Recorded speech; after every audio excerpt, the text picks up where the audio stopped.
Chasing dreams, trying to have on the road.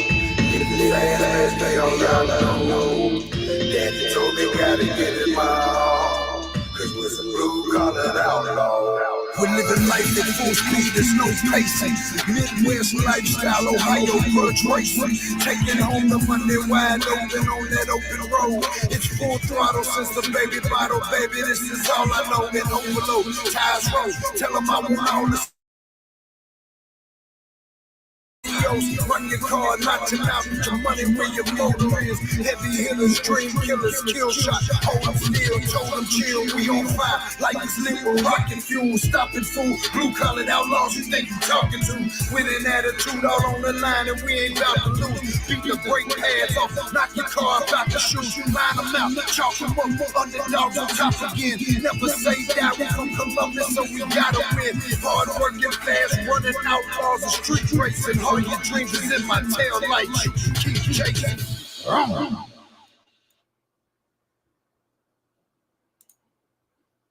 What up?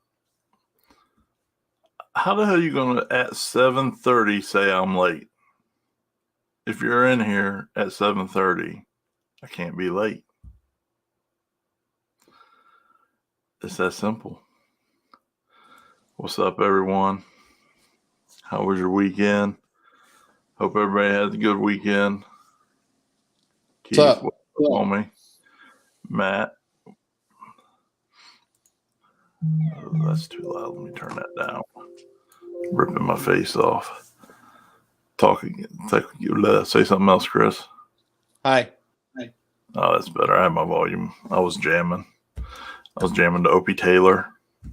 I was entertaining our first guests with some dancing and some music. Nice. Oh shit! Did you getting work done this weekend? Not enough, but yeah, I got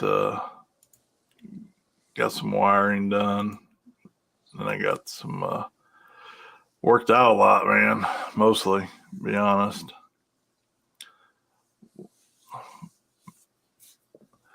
What's up, Steven? That's cool. Jeff, what's up? James, Brian, Brittany.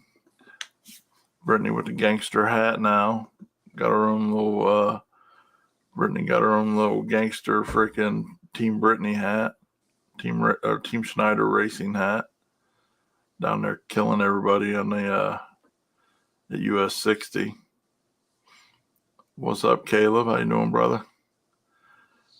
First thing real quick. I don't know what's going on with Facebook, but I gotta get this done, taken care of real quick. Got 30 I got 30 spots on this mini. I don't know why Facebook won't let me go live in the group. It kept shutting me down, so let's just do it here real quick. Generate a couple fake numbers or whatever. Keep all you guys, make sure you know I'm on the up and up. Refresh it like I always do. Adam, what's up? Craig, how's it going? So let me change this. We'll get this little bit of business out of, or a little piece of business out of the way first, and then we can go on. Amanda. So first number gets 4 spots in the main. Second number gets 3 spots in the main. Third number gets 2 spots in the main. And this is for the 85-inch TV waffle we have right now in the group. Go get you some spots if you aren't aware. 85-inch TV. Group. 85. God dang. 85. Yeah. It's big. It's a gangster ass Samsung. It doesn't know bullshit either. It's not some no name whatever. 85-inch. So here, first number 17.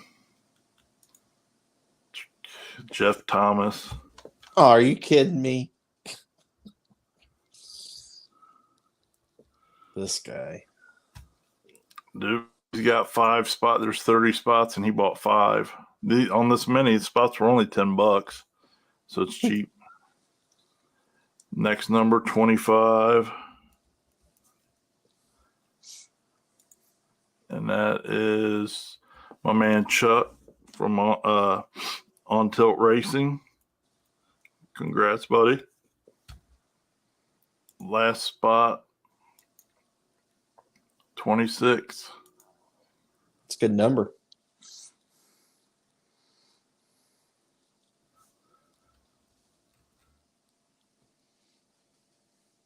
I'll update the Facebook group. Congratulations, all our winners on the mini. I'll update the Facebook group after the live feed, and then we'll run another mini, get this thing full. That's all right, Adam. I'm gonna do one more mini, and that should fill up the main. And the main spots are $30, but the mini is only 10. So after the live feed, I'll post up another mini, and we'll get this thing done with, and get somebody a big ass TV or a nice chunk of change. I think cash out was like $1,700. So yeah, I got some wiring done and a little bit of fab work, but mostly worked out and recovered. I'm hitting it hard as hell. Tired of being fat. I know some of y'all probably saw my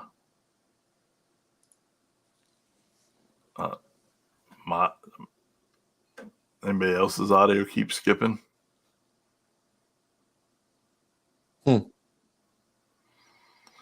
But wait, you ordered shocks and you didn't holler at me? I sent you questions, you didn't answer them. Oh man. I'm trying to actually fit that dress that I had. Jumping around bad.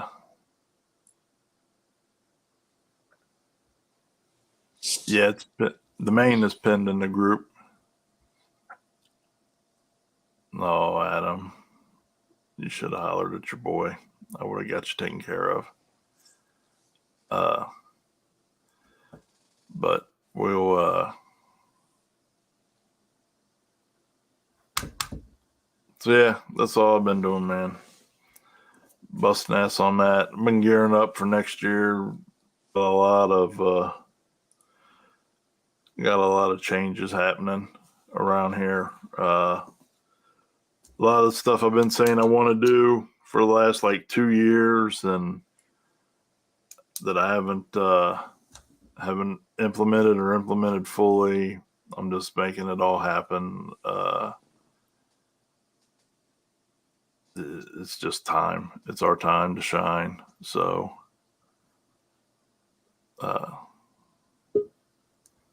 bro, I haven't had Waffle House in like 45 days. That's how serious I am about this diet. I haven't had Waffle House in like 45 days, probably. Ish. But I got another. I'm not going to have any cheat days until I lose another 28 pounds. Once I do that, then I'll have cheat days. But right now, I'm just all about the diet. Appreciate it, Caleb.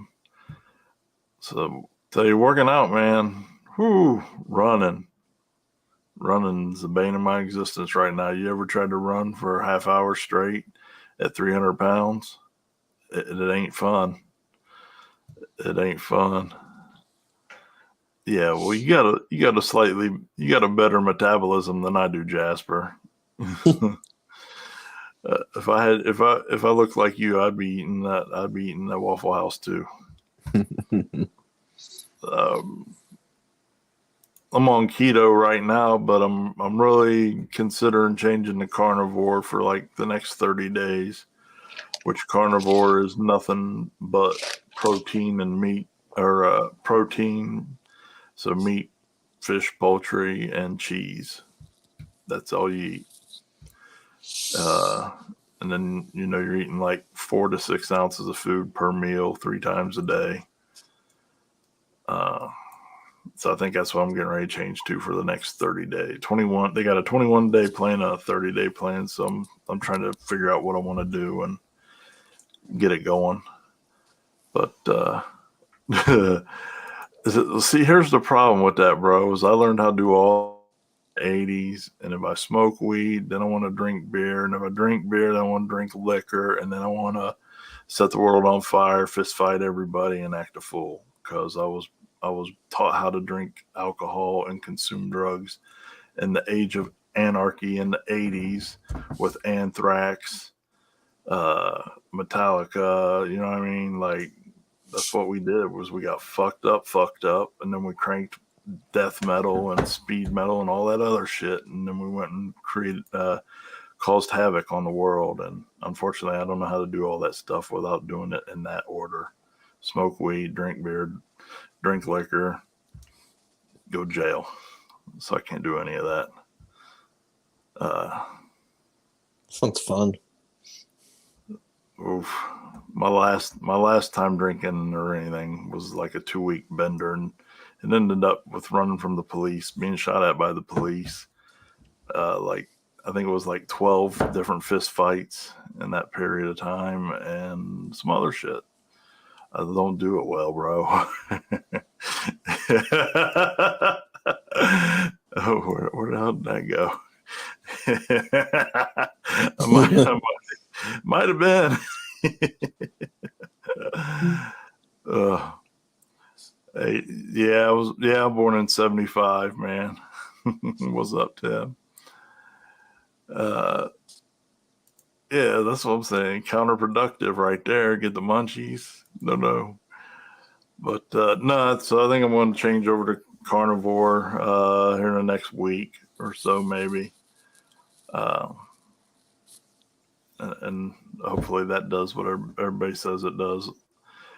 We just, my man, where'd I go? So yeah, I've been doing the treadmill at the gym, but we just got we've got an elliptical coming to the house. So we'll have that here soon. This week, supposed to be my man Landon Helm down there in Kentucky is bringing us one while we're buying it. So he's bringing us one, and we're going to have elliptical at home. So I think I'll start getting up at like 3:30 and run on the elliptical for an hour before I got to go to work, and then go to work and then work out again in the evening, do all my other shit in the evenings. But yeah, thanks to everybody with all the words of encouragement, support, and tips and tricks. And thanks to those of you who send me your doubts in yourself and try to project them on me about what I'm doing is too much too soon and yada yada. It all keeps me motivated, and I love each and every one of you for it. I'm going to succeed, and that's all there is to it. Amen. That's the other thing. Drink a shitload of water. I'm like 1.5 gallons of water a day now. Ugh. It's what you got to do, man.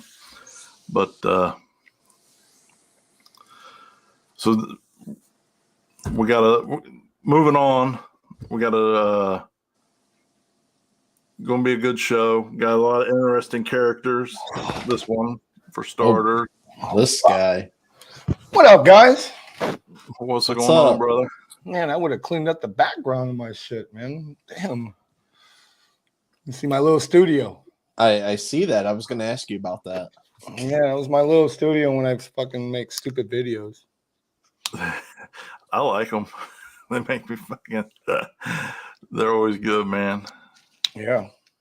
What's going on? What are you guys up to? I'm trying to figure out why everybody's saying we're having connection issues. I can hear and see you guys, so. It's working on my phone, or it's working on my other phone, so I don't know why. Yeah, I'm seeing there. There's Michelle. I can't believe you don't like the McRib. Ugh. Oh, McRib without pickles and McRib onions. is Yeah. back, baby. McRib with cheese, no pickles, no onions. Yeah. Yeah, well, long enough it's a McRib. I mean, I never had it with cheese before, so that's a little different. Yeah, bro. No pickles, no onions, and add cheese. No It's fucking. life changing. I don't like pickles either, so it's all good. It's life changing. Mm-hmm. I'll do anything for a McRib. Anything.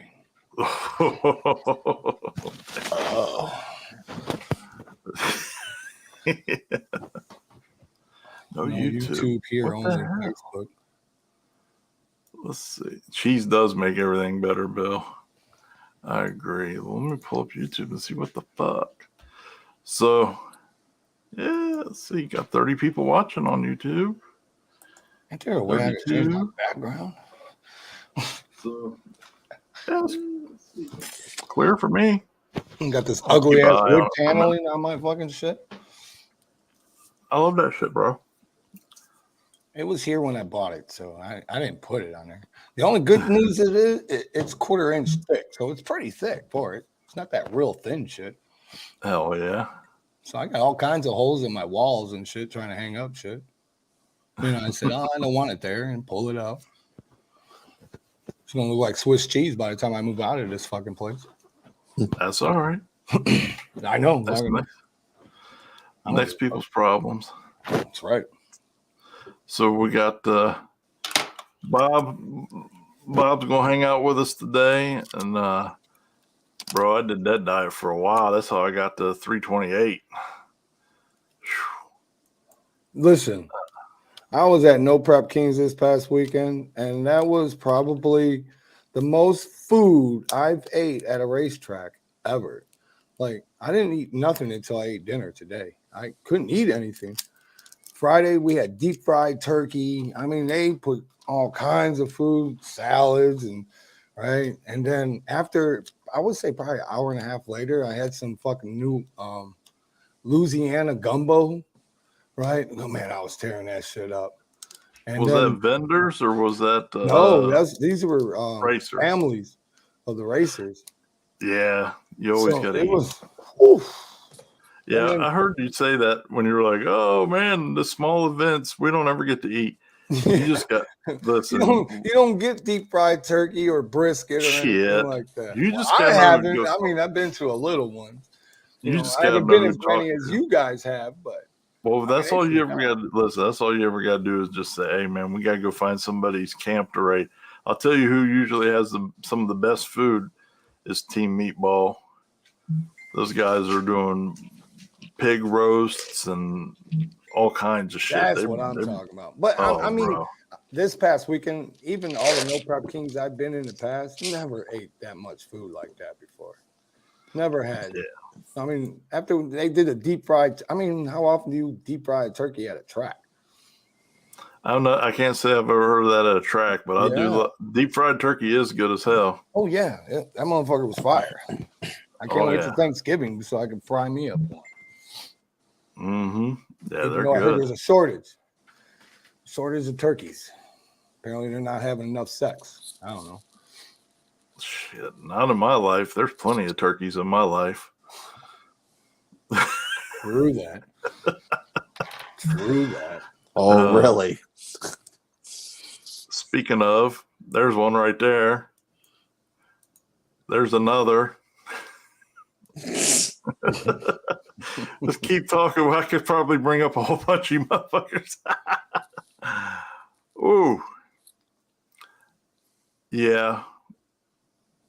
Crawfish. I haven't had good crawfish boil in a long time. I don't know if I could eat that, so I just don't eat it. Huh? Yeah. I don't know if it's part of the shellfish or what. Oh, man. Yeah, I know. You could eat blames it on me. You could eat it. So, first we'll start off. You've been here to 41 for the damn it. What? To Brian's race. Oh, The brawl. the brawl. Streetcar brawl. Streetcar brawl. I don't know why, Brian. I hope you're not watching. I don't know why I just drew a blank on that. But these guys were at the brawl. Ugh. Ginger Jesus and the crack train. Good God. What are they filming on a potato? I know. It's on my computer, dude. I don't know what's up with that. It's not that clear. You're right. Oh, well, that's the sticky stuff on the camera. Whoa. Yeah, that can happen sometimes. Yeah. So tell us about the brawl. You guys have been going up there quite a bit this year. Yeah, they have one they have it like every month, almost. I think every month. Yeah, 1 month. Once a month. Yeah, dude, it's a great time. Like, it's really it sucks that they don't get a better turnout with 28 class. I mean, it's not always bad. Like, normally there's 15 to 25 cars. What's up, Caleb? And Caleb's car is going fast as shit, by the way, and it don't have much to do with me as it does with him being able to do a good job power managing his own car, but that's pretty cool. So 41, the car count's been 15 to 21, and it's really a lot of guys that are there that are still like they're getting used to doing backtrack, and 41 is like the worst surface anywhere around here. Like, until you go down to Darlington or something, you don't find anything that's quite that bad. I mean, literally, so they've had one every month. We went to every one of them, and the ET from the first one to this one is literally exactly the same. Like, it just doesn't get better. It's so porous, it just doesn't take rubber, and it just doesn't get better.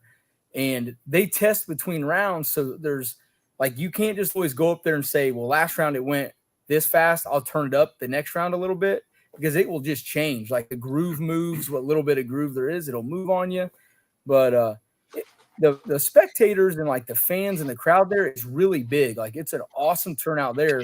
I just wish we had some more 28-inch tire, like small tire cars that would show up and like try to get after with us. I think Bumpers won almost every one of them. Like, however many, I think he's won 5, and then he wasn't there this last one. And then Kendall beat me in the finals, the only other one. So like, we've done very well over there, but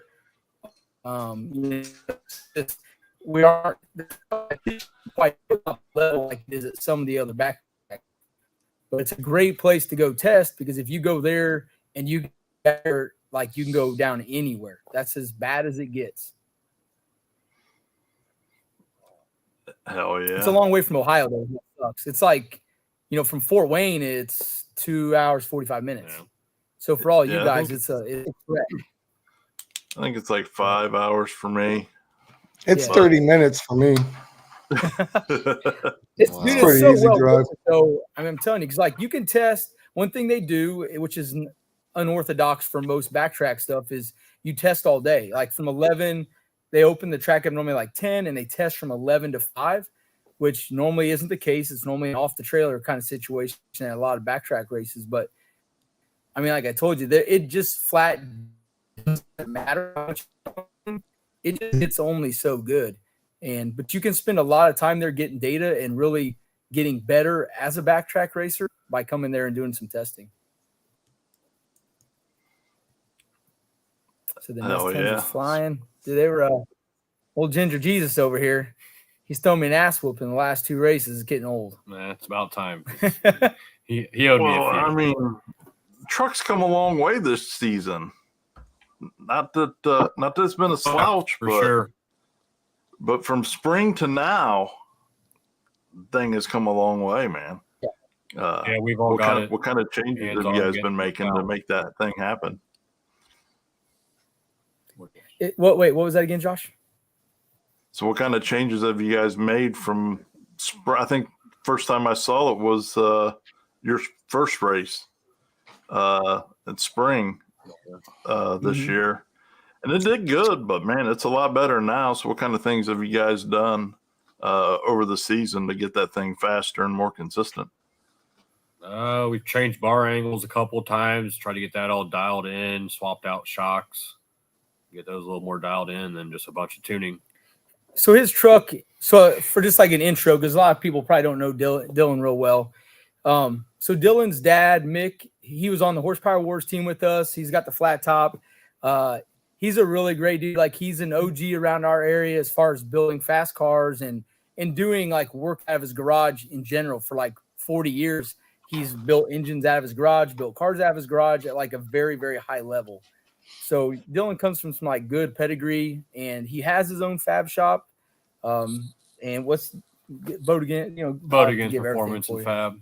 But he can do everything. Very good chassis stuff.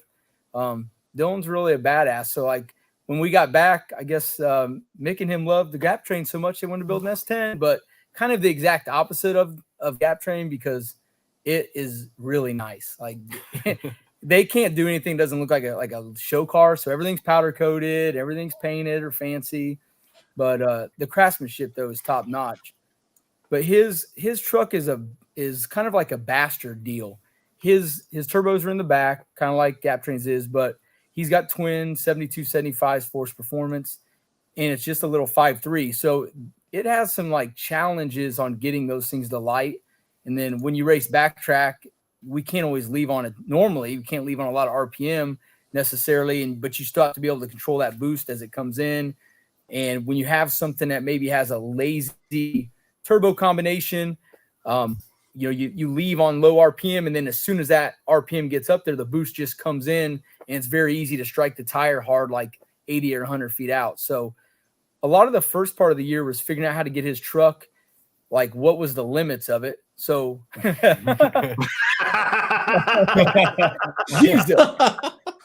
Yeah, the reason he's Ginger Jesus is because whenever things would happen, like something like something happens that like shocks you, he's like, Jesus. So we made fun of him for a while like that, and then we didn't have a name for his truck, and since he's like this redhead, so I decided to call him Ginger Jesus. So that's where that all started at. But so his truck, we have to leave. Well, this is crazy. Like, I think Tommy and them made a comment in the video when they raced at Milan, like how much boost and RPM it was on. But dude, that thing has to leave at like 4,500 to 5,000 on the backtrack to make any boost and to get it rolling, which is not normal for anybody's car. Like, that's just really crazy shit. Most of us are leaving at, 37 to 4,000 maybe. But for him to have to leave that high RPM, that's just what it takes for that thing to move enough air to get those things lit up and rolling. So it's taken just a lot of this season to figure out the quirks in his truck that make it like how it works well. But it's I think we figured most of them out now. It's definitely showing. It definitely is showing, yeah. So tell us about semifinals and then finals. You had a pretty tough draw. Yeah, this at 41. Yeah. So I think semis was me and Alan. So Alan's, another customer of ours and a good friend and races with us. Pete's King Allen, of course. And he's had a very tough year also. I think, his car we've had engine problems left and right with it early on in the season, and just some other things that just weren't right with the car that we've been able to kind of work through the last couple months. And now his car is really like come around too. And same deal. It's a 4th gen. Anybody that has a 4th gen and races backtrack and it's like still a torque arm car, they understand there's some like struggles to get those cars to work on the backtrack. It's not they don't technically work nearly as easy as your normal Fox body stuff. They don't work as easy as anything with the traditional 4-link, or even with a leaf spring. But luckily, because Travis, the show mod, Travis has put so much time into that 4th gen platform the last few years that he really like cracked the code on a lot of things that it takes to make the car work. And I think it shows every time Travis is out there. His car, it's very, very heavy. It's well over 4,000 pounds, and it makes good horsepower, luckily. But he gets down everywhere we go. I mean, his car is it's so mundane looking, and it's white, and it doesn't look flashy, and it's so smooth on the way it goes down the track. Many times nobody really realizes how fast he's going and how competitive he is. And he's just as competitive as every one of the rest of us guys on the team, even at that big heavy weight the car is. But those cars it takes a lot of work and just some things to do to make them go down the backtrack. And So yeah, I had Alan in the semis, and he had like just clipped off the pass before. It was like his fastest pass, I think, at 41 ever. And we were within a tenth of each other. Like I went about as fast as I'd ever been there, and we were within a tenth. So I'm like going up there sweating for once. Normally Alan and Dylan, this whole season's been, if we drawed one of them out of our group, it was like, okay, I think we got a handle on these guys. Like they aren't quite up there yet. And then, now we're to the point where it is a little rougher drawing them because they're just as competitive, which is also cool because you want to go up there and it's fun to be just as fast. We all like to every one of us want to be the fastest or whatever, but at the same time, we all do this to race together. And if one guy wins, we all win. That's the way I always see it. So to me, I don't care if they whip up on me because we're going to split that money at the end of the day a little bit anyhow. So, whatever. But they would always tell me what tune-up they were putting in their truck. And it's like, okay, that's 3 times faster than I ran all day. Right. So, yeah, they knew they had me. Yeah, you knew that you weren't going to be able to keep up. But that both his truck and Alan's car really just like came alive. So, yeah, going in the semis, and me and Alan, we get up there and I 60'd him. So his car out mile an hours me by probably 3 or 4 mile an hour. So we 60'd and I got just a little bit ahead of him, probably in the 60 and stayed there in a 330. And I'm just sitting here waiting for him to just motor on by me at the end like everybody does. And I guess unluckily for him, luckily for me, whatever, it threw the belt off of it. And when it did, it caught the IAT sensor and ripped it out of there and voltage went low. So his car slowed down just a little bit and was enough I can edge him out and go into the finals. I think you had – who'd you have in the semis? Did you have Aaron? I don't – I think you had Falkenberg. know. Right? Who was it? Not the semis. Oh, you had the Mustang. Yeah, Mustang. yeah. There's another Mustang. That HS they were talking about? Yeah, it was. Yeah. H&H. Yep, yeah, that Fox and that really good dudes there, and they're just starting this stuff. So Dylan, I guess, had maybe a little easier road into the finals than maybe I did. But yeah, he said he was all motor because he was just lighting tires when he hit nitrous. So so that my draggy didn't work in the race with Alan, but it felt fast. It felt really fast. Dylan asked me, we come back, Bob down. Oh, shit, man. He's gone, dude. Where the fuck is my camera? So Dylan asked me when I come back, lucky. because we, again, no big secret. We all are, within our team, we share data. By the time I'm at the end of the track, normally we've sent our draggy info to the rest of the guys, so everybody knows what their tune-up needs to be, or if it went down, and if guys need to adjust the last second the lanes they can. But he asked me what mine was, and it didn't work, and he freaking didn't believe me. He thought I was trying to play games with the one going to show him. Yeah, we're going into the finals, right. And he don't know what he went. I was like, no, so I had to show him. It didn't freaking work, which pissed me off because I thought it was like the fast pass that I've been looking for there. And but that track is so tough. I was like, dude, I'm not touching my tune-up for the last. Like, I didn't touch it for the last 3 rounds there because it was already on what we've been on the edge of how quick you could go there. So yeah, we just went into the finals that way, and I don't think did you touch yours at all? No. So well, I'm scared to. Yeah, exactly. Because it's just such a fine line there on where you don't overpower it early, and then it's over. It's like you're done at that point. So, yeah, I think the finals race was pretty good. He probably treated me just a little bit, barely, if anything. And then yeah, I lost a little bit in the 60, and you were like on the same pass all day, and he basically did a bumper Wilson maneuver. He came out and made one test pass, went exactly the number it was supposed to go, which was fast, and then he just stood around and helped us until we got the first round. It took me 3 attempts to get there. But yeah, let's see what the yeah, Alan. That's Alan. He thought that I didn't want him to put more power in because Dylan was trying to tell him to put more power in against me. I'm like, dude, I'm telling you what, leave the tune the way it is. Like, I don't like when I'm tuning, and it doesn't always happen very often. Alan's probably someone that I would tune more often than others at the track on the team anyways. And it's like, you hate to be putting a tune up in the guy you're racing's car because, you don't ever want them to think that you would not make them competitive against yourself. But, I was like, dude, don't put more in this thing because when you're within a tenth of each other, dude, that's the light. That's anything. And when it's on a bad track, it only takes a little bit of give. And that 10th is gone right away. So if you have something that's a clean pass, man, just run it down the track and let's see what happens. But yeah, not too shabby. You guys need to come over there next year. I think they got some bigger things planned too, but Brian's a good dude and Derek's good. And all this whole year, I don't think we've really had we had zero issues there. And again, the fans and the spectators are just awesome, man. They really are. I say it in the videos all the time. It's really true. Like, they're the best of anywhere we go. They really love this stuff, man. They're all over it, which is cool. It is a cool event, though. I've been to 3 of them this year. I even raced in one. They allowed my Durango to get in, but I didn't know how Brian runs the flashlight, so I was like, and the car's like halfway down the track before I even left. And I'm like, shit. I sucked at that deal. Yeah.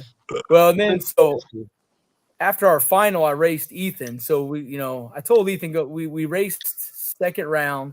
Ethan Patterson with his his big badass diesel truck, and he asked at the beginning of the drivers meeting if we would let 4-wheel drive truck in. He's the last one. He just came there to test, but if everybody would let him in, he was wanting to race, and I don't think any of us really cared. It was the last one of the year. It was all good, and so and then of course, so he makes a test pass, and it paddle the tires hard. It looks slow, and we're like, okay. And then we go to the driver's meeting. He draws the bye. I'm like, oh man, here we go. This was like a setup. He goes out and runs a duck pass. We let him in, and then what's he do on the test pass? It looked pretty good. So I'm like, they got us on this one. We played ourselves, but so when I get him second round, and he's got a Vangeon clamp on somewhere on the charge pipe side, and the roll pin fell out. So when he went to get up on the brake and get into boost, it basically started to make something that it knocked that off and just dumped the boost out. So when I left, he had nothing. So it was, it wasn't really a race. And luckily he found the pin that he needed when he was there. So we did a little grudge race afterwards.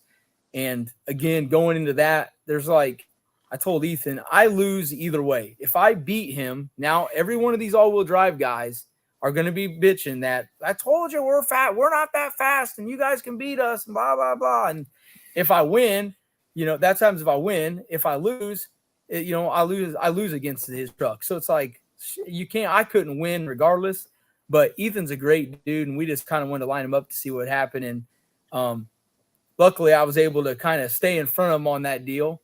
He looks like he made some crank pressure and pushed some oil out, but that was literally like his third pass ever there. And he was at the back of my truck. So all-wheel drive guys, he's fast as shit. He made 3 passes. You give him 5 more, he'll be 2 trucks ahead of me. Guarantee it. That surface there is where all-wheel drive does not compete. Like, there is no competition between rear wheel and all-wheel drive on that track. The surface is so bad that there's a major advantage all-wheel drive. I mean, on the front of the track, I'm with you. It don't matter to me. But the back track and like that place, a big advantage for an all-wheel drive rig versus rear-wheel drive. But, yeah.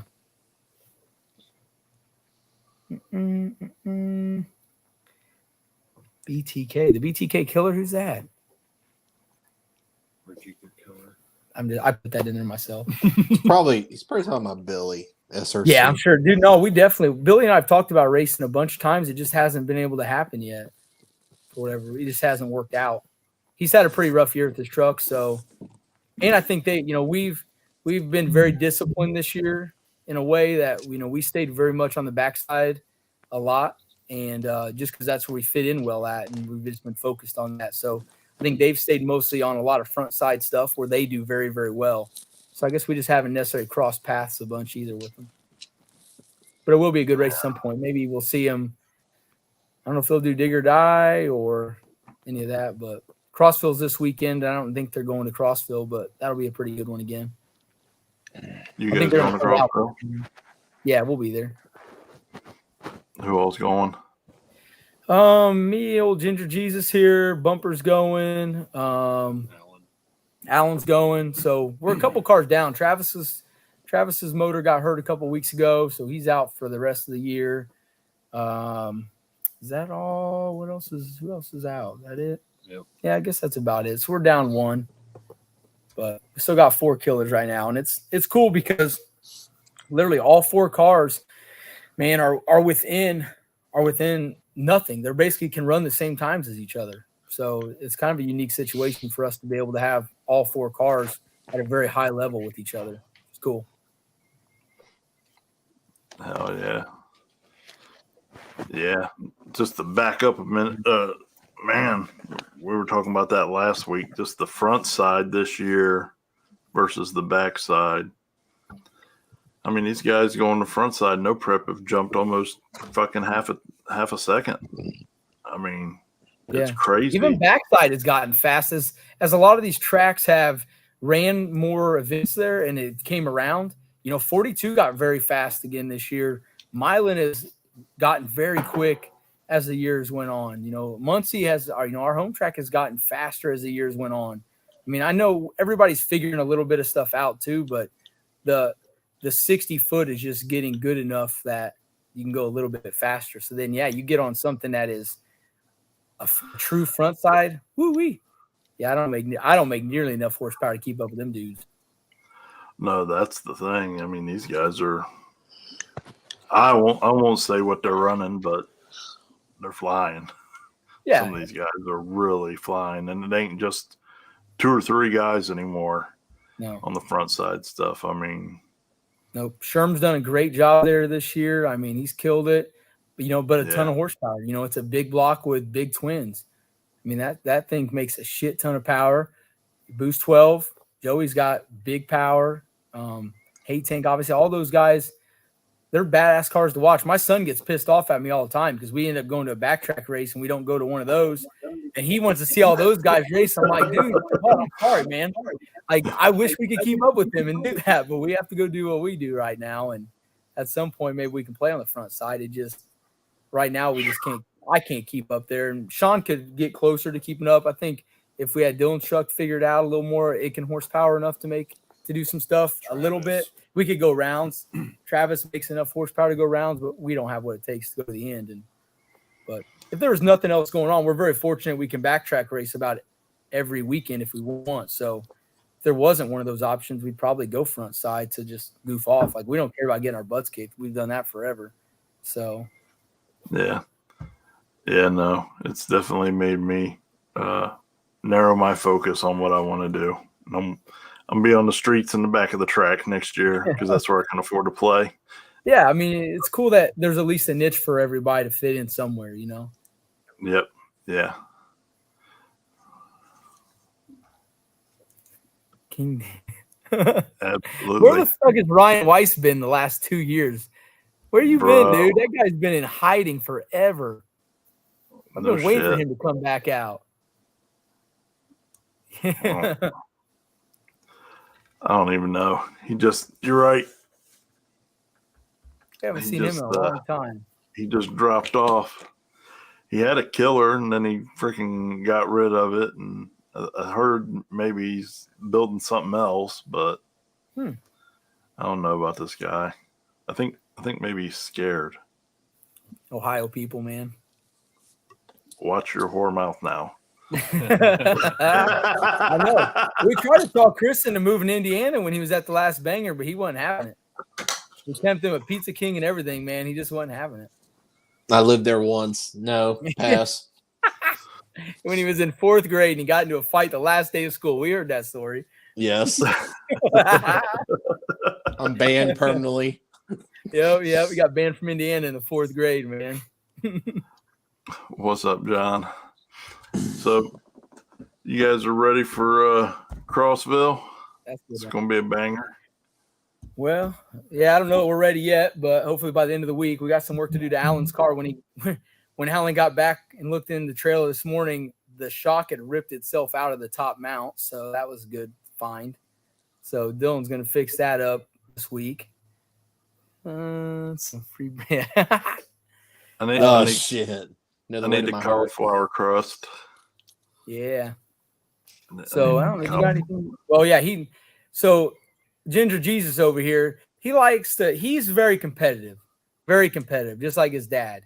Hey Jasper, send those to me on way Messenger. More competitive than me. So he's been making changes to his tune, but he ain't been telling me about it.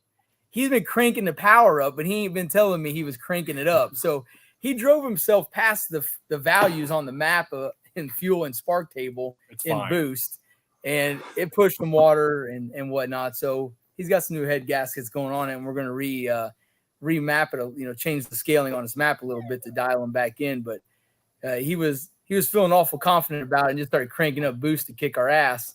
And he kind of got into the danger zone a little bit because it's like, for example, his top cell scaling is like 35 pounds maybe. Well, he's over here running like 38. So it takes all the values from 35 and just keeps him up to 38. Well, that's a little too much timing probably and not enough fuel to get up there. So just had a little bit of water push. But that was second round. I drained it and still won. So I just got to put a bigger catch can back there, and you just fill it up, dump it out, or dump it back in, and keep going. But yeah, we'll see. I guess he's got that. I don't have too much to do on the truck. The normal spray it down with brake cleaner underside, clean her up good again, knock all the oil off of it, and beat the exhaust back in on the back so that it'll make some boost. Every time it pops, it wants to try to blow the exhaust off of it. So, like, I have to hammer it in. The pregame every week is hammer it back into place for the weekend, and then it lasts till then. So, yeah. But luckily, no major issues. It's been, honestly, been very lucky this season. This is, knock on wood, cross my fingers. This is, at least for me personally, has been the least destructive season of the year almost, like, ever. Normally, I've torn up a bunch. Like, last year, I had SBE motors in the truck most of the year, but I mean, I finished wearing out 2 or 3 of them last year and, knocked the rods out of them after 200 passes. And that kind of sucks after a while. So the rod and piston motor has been holding up good, but switching to methanol and then M5 in particular, I was pretty worried about myself doing stupid shit and just turning it up too much, trying to keep up with everybody. And I've cranked it up quite a bit, but the thing's been on like 36 to 38 pounds all year, and it's still a stock 799 head, and it's got the really good AGE 625 head studs, and I think that helps a lot also keeping it clamped down. But I just had 3-layer head gaskets on it all season, and man, it's been a trooper. Like I was pushing water like probably a quart of water, maybe a little bit more for a couple weeks, and then every pass, yeah, and then. So last week or the week before, I made a little custom catch can to basically a sprayer jug that I just started overflowing into instead of my milk jug I had. So I did that for about a week or two for 2 races probably, and then pulled the heads off of it. And the head gaskets were a little bit the normal stuff, but they weren't too bad. Which I'm just shocked I haven't knocked torched the shit out of them yet or not. Jasper, no shit, man. I'm scared to go to 40, man. I don't think my little turbo really would make power up there. The back pressure numbers don't look that bad, but I just can't imagine that thing really makes power there. Like, it doesn't pick up a ton when I go much higher than 38. I don't think the 7275s are about in the same boat. We've typically seen them run out at 36, 38 pounds, but yeah, we just need bigger turf skis on them. Then we can crank up some more power. Travis has been on like 40 or 42 all year. He plows it in there with the old big 427. Yeah. Someone brought up a good point with the pop deal. I never thought about this. If it was a chaser race situation, that unfortunately gives the other dude a pretty good idea of when I'm ready to go, which is not good. If it's chase the race, they might just decide to go ahead and roll out on my ass. Thankfully, we don't have those shitty races. That's right. We only got fist pumpers we race with. Unfortunately. Let's see. I won't do the bracket racer versus real street racer argument tonight because we got a lot going on. We got to keep the show going.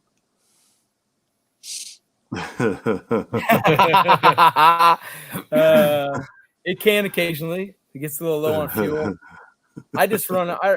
I only have a 10 GPM like in tank 10 GPM air motive pump. So on M5, it's barely has enough to like support it. So I got to be right on top of it. It's got big atomizer injectors, 550s, but if I'm not careful, I can run it out of fuel pretty quick.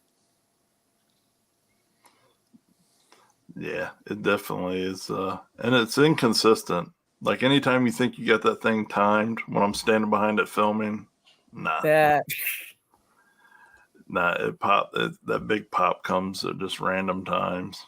Like maybe it ain't maybe he finally tuned that up. Nope. Yeah. The only time it really goes away is if it doesn't pop, then I'm probably leaving on a bunch of power, because the more RPM I leave on, the more boost. It doesn't have to do that. So when it doesn't pop, it's like, oh shit, this is gonna be a good one. Hell yeah. Well, sweet. Anybody you guys want to shout out or thank, or any sponsors or any of that stuff? You got anything you want to do first? Go for it. Well, I mean, huge thanks obviously to all the guys in our crew. I mean, this stuff we race like every weekend, and we go all kinds of places, and without everybody, Alex does a ton for, he's mainly Alan's crew or Alan's main guy, but Alex lines most all of us up now. He made a freaking super sprayer 10,000 out of a sprayer 2.5 gallon sprayer deal. So that he freaking sprays all of our tires, lines us all up. Dude runs around everything, doing all kinds of stuff.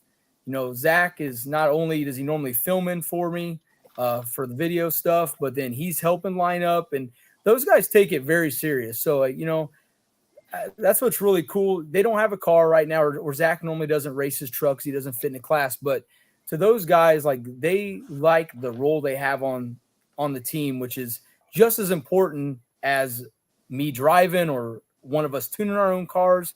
You just can't do it alone, really, and do it well. So we're so fortunate to have all the guys in our crew to be able to work together and have fun doing it, because that's part of it. Like, hanging out with all your buddies and being able to race every weekend's a lot of fun, versus kind of going by yourself, to me, isn't nearly as much fun doing it that way. So it's just huge thanks to all the guys that in the crew that do this every week and put up with all the BS, because a lot of times I am leading us into into a detour or on the wrong road driving, and we gotta flip like 6 trailers around and stone roads. Yeah, right. So they deal with it pretty good, and we're normally a shit rodeo. But huge sponsor wise, I mean, Robert Young at Force Performance. Robert's just like, if you haven't dealt with Robert, then you don't know. But as soon as you do, you get it. He's got a major passion for racing, and he's been a big part of all of our programs. We all have Force Performance turbos on them, and we appreciate Robert allowing us to kind of test some of that stuff and use them and figure out how to go faster with them. So he's a huge help. VP Racing, the M5 gang, man, that stuff is legit. If you're on M1, you want to get on that M5. I'm telling you, it's some good stuff. It makes the little turbo get a little bigger. He's still on E85. He's still on, and I love E85 is great. Love E85. I was very hesitant to go to methanol when it happened. Nick gave me a lot of shit because I was like, nah, I don't want to do it. Now that I'm on methanol, I don't want to go back to E85. It's so much better. But you just got to have a big tank. Like, I have a 20-gallon tank, so I can still go like 80 miles. 8 miles. I get a little more than that, but anybody else? I'm sure there is, and we'll probably forget him, and it's not good. But, yeah, that's probably the gist of it, I guess. I've kind of rambled for a while. I'm pretty good at that. It's all right. A lot of good information, man. Thanks, Caleb. That's what everybody tunes in for. And Caleb's right. You guys got a great team, and Thanks. And despite the debauchery and other shit. Someone said on one of the videos the other day, it's a good thing that Max split up, because otherwise they'd win every race. Like, because of all the cars. And there are like Digger died this year in June. Was it June? Whenever it was, May, June that we went to. Technically, our cars won every class, which is pretty wild. Like, that's really a cool thing. And, we didn't get to celebrate it quite that way, but that was really a neat feat that we had cars down, multiple cars in the finals of every class, which is really badass. So super lucky to have each other and work together. And that's what makes us get faster. Yep. No, this teamwork makes the dream work, man. And you guys are the freaking poster childs for it. So I wish more people would catch on. It's tough. It's not easy, man. you have to be, it's not easy to be unselfish. It's not easy to be that way. And the more competitive you are, I think the tougher it is to be unselfish about stuff and to not care about your own winning as much as your teammates winning.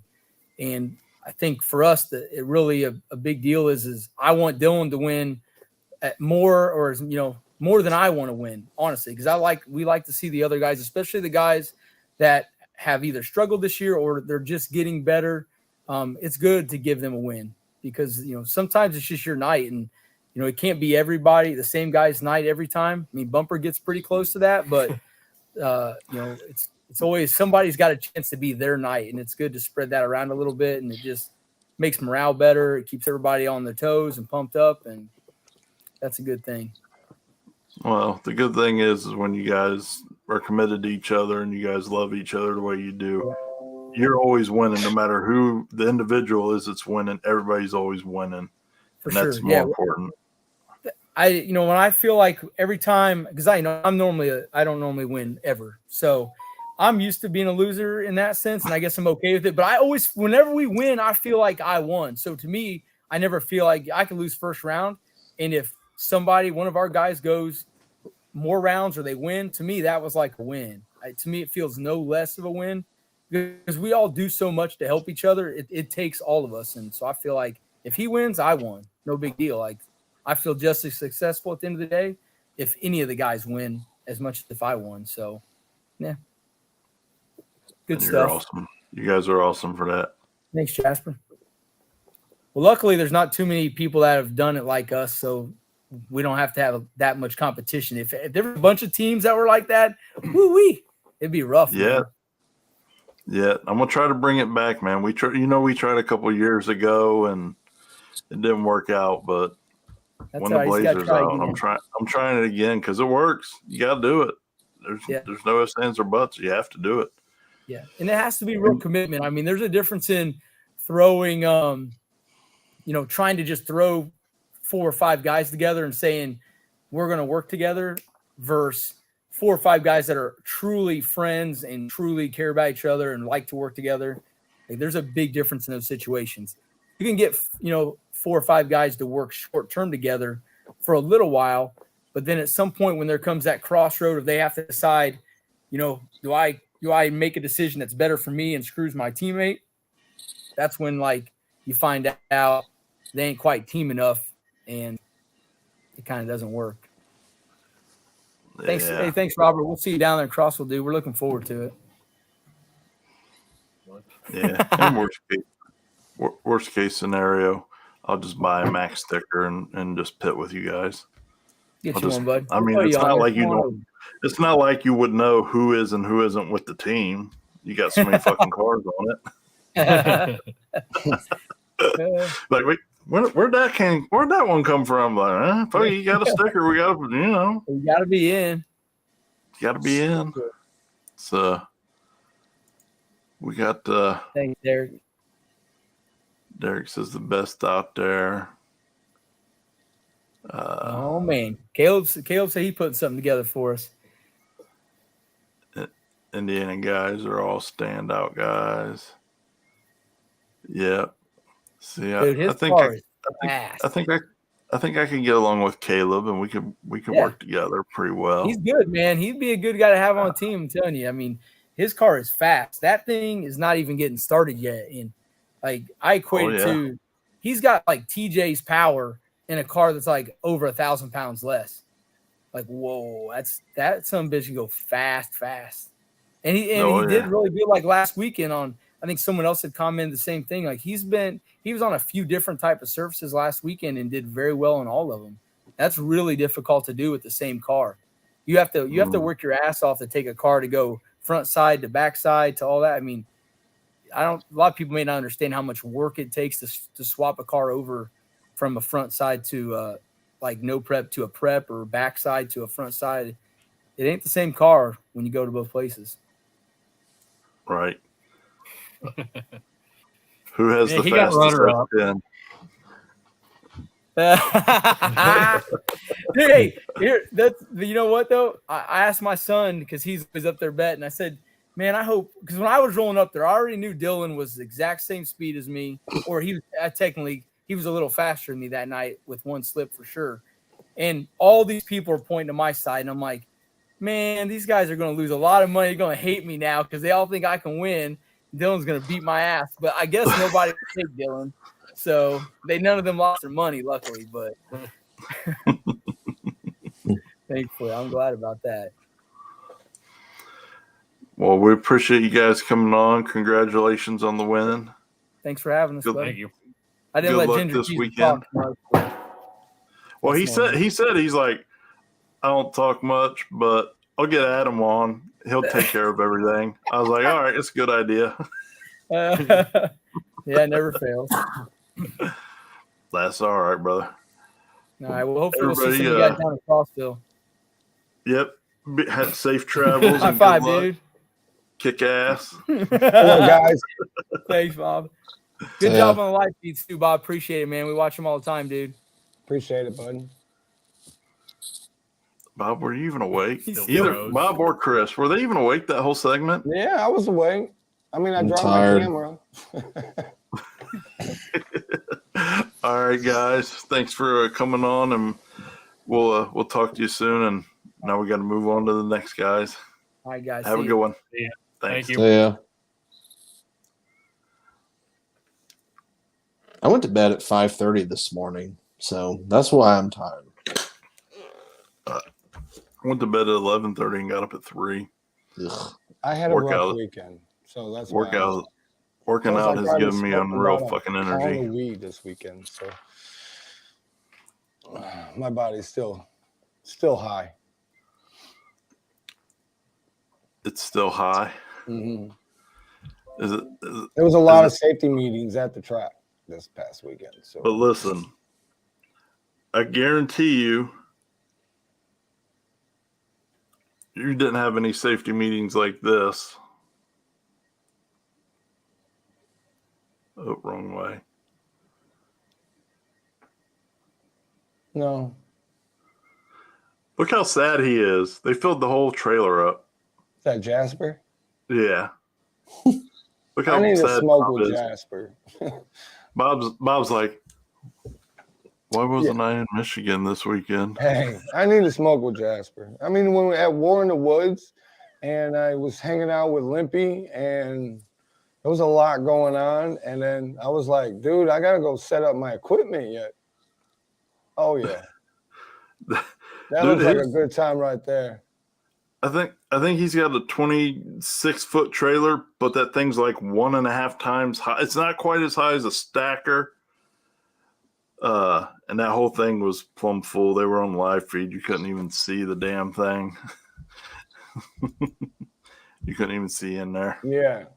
Jasper, if you're watching, man, you gotta let me be part of that. That'd be cool. Jasper's on here. Jasper's not greedy. Dude, I got so much more energy right now from working out. It's not even crazy. It's kind of scary because I already don't sleep enough as it is. So I'm a little bit worried about here in the next couple of weeks or so. 30 foot. Yeah. 30 foot. Nice. So just imagine somebody's. You just sit up in there with a chair and just go to town, I guess, right? Oh, they just opened the man door up, filled that thing full of smoke. So we'll there you go. We'll find you at the next race, Bob. There we go. It's got to be before the race starts, though. It was a pound. Holy fuck.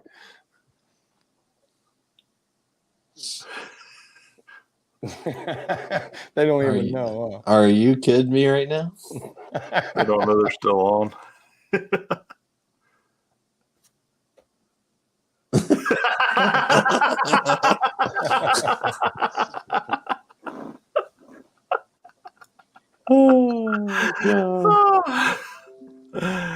Oh man, this guy been sitting here for a while. What's up, Bubba? Nothing, man. Doing all right. You guys had a good weekend this weekend? Yeah, I had a good weekend. We had a real good weekend. A lot of fun. Real good. Tell us all about it, brother. Well, let's see. Well, at first we was just coming down here for a family vacation. I'm in Gatlinburg, and then I found that race in North Carolina. And then I conned Cameron into going with me the race, and we got there, and the track was weird. They didn't scrape like the start line. They scraped like the 60 to 120 feet out, so it's something different really, and it was kind of tricky really. But I mean, after like 4 pairs went down, it got good, and first round I had Freddie. He was fast. He changed his whole combo. And then I got Patches, and I knew I had to turn it up some to race him because, I mean, he's fast. You know, him and Brashoff, they work together, you know, and then I beat him. I beat him pretty good. And then I beat Bubba. And then I got the bye, and then I raced Brashoff, and I beat him in the finals. So that's the second time I beat him.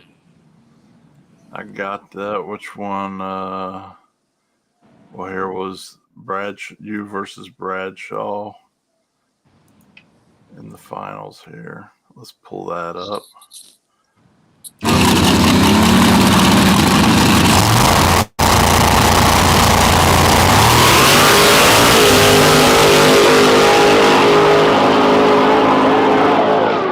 Let's go!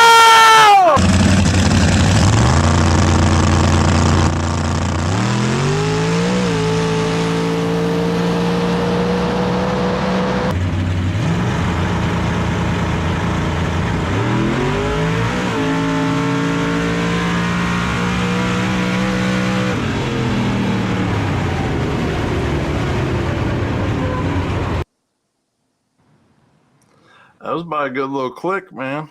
Yeah, I made a good lick there. I made my fastest lick, though, against Bubba. That's when I made my fastest one. And then afterwards, they had that pour your own puddle deal. And I made a first lick, and I backed up what I went earlier. And I was like, man, it could take some serious power. And I knew got Patches. I drawed him again. And I knew he turned his up from the first round. So I put more in mine. And, man, I lost 2/10 to the 60 because it spun, and he just beat me. You know, I got outran. So, but that's part of it, though. You know. But it was a good weekend. Yeah. It was fun. Won some good money. The first time we went down the Shady side and raced all of them, they were wanting to bet crazy money. And then this time we bring a little money to bet more than what we did, and they didn't want to bet a dime.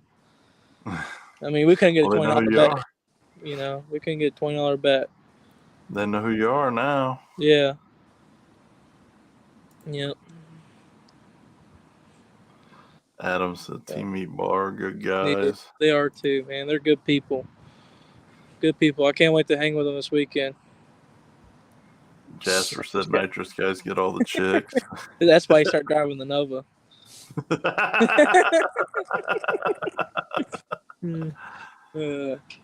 Are y'all going to Crossfield? No, sir. I'm busting my ass on this Blazer. Yeah, you've been saying that, though. Man, no service at that track for me. Trying to keep up with you. You make me spend more money every time I see your video. I got to buy more shit to go faster. That's crazy. I ain't got much shit of mine. That's the thing. I ain't got nothing. Oh God, I should have cut the body off mine. Yeah, but that's still frame rail still there. I think we got about the same amount of frame rail. That's I got every inch of it besides the front dog pieces. Yeah. I cut the front dog pieces off, and then about 8 inches past the center line of the rear axle, I cut all that off. I didn't otherwise, I'm still there. That way I can pick up the factory bumper. That fits X270. What I did fits X275. Yeah. Of course, that shit don't matter now, but 6 years from now, I might. Oh, probably in a couple of years. Probably with everything's circular. Yeah. It'll come back around. People will cry about all chassis cars. Oh yeah, it's already starting. I don't even see it making a difference. Backside, front side, yeah, probably, maybe, whatever. But who cares? Yeah. Spend more money, build more shit, go more faster. Exactly. Change your program. Stick. If you're gonna run front side, like my car's heavy. But I mean, like to these guys got Mustangs with no front ends and fiberglass doors. You know, I mean, them dudes are light. You know, and I got a 3,200-pound race car with, you know. Yeah, I'll be in the same boat. Yeah, I mean, that old Blazer's probably real heavy. I'll probably be about 3,200 with my ass in it. Well, I'll probably be about 3,110 now if I get all this weight off. I'm trying to. I said the same thing, and I just kept drinking beer, and it didn't help. Good thing I don't drink beer though. We was talking about that earlier. I just get too rowdy. Yeah. But oh my God, listen to this motherfucker chiming in. Yeah, that old truck is heavy. He's fast though. I mean, I wish I could make a pass like that with my mom. You know. Mm-hmm. Yeah, it was cool. Yeah, see, Caleb's 3,200. I mean, a lot of people are. There aren't really. Yeah. So that'd be the thing. Like, it won't matter. It doesn't. It's never going to matter. Everybody's always going to find a way. Which one was this? He sent me a couple of videos. This was second chance race. First round. Was that? Yeah, first round on the second chance race.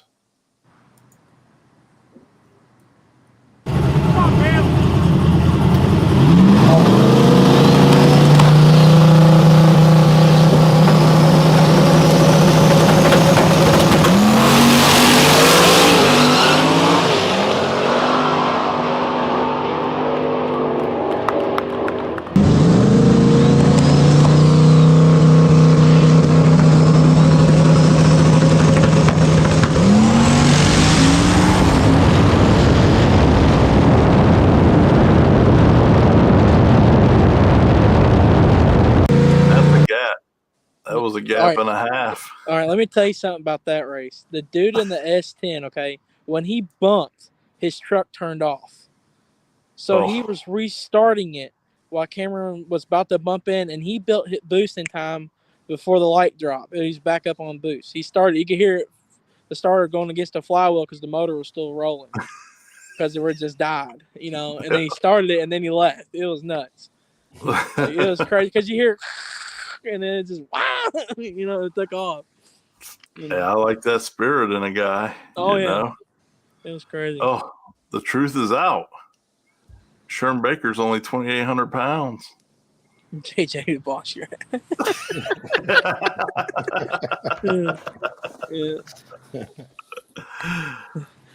he says everything's still on it. Dude's aluminum. He just don't want to tell nobody. Mm-hmm.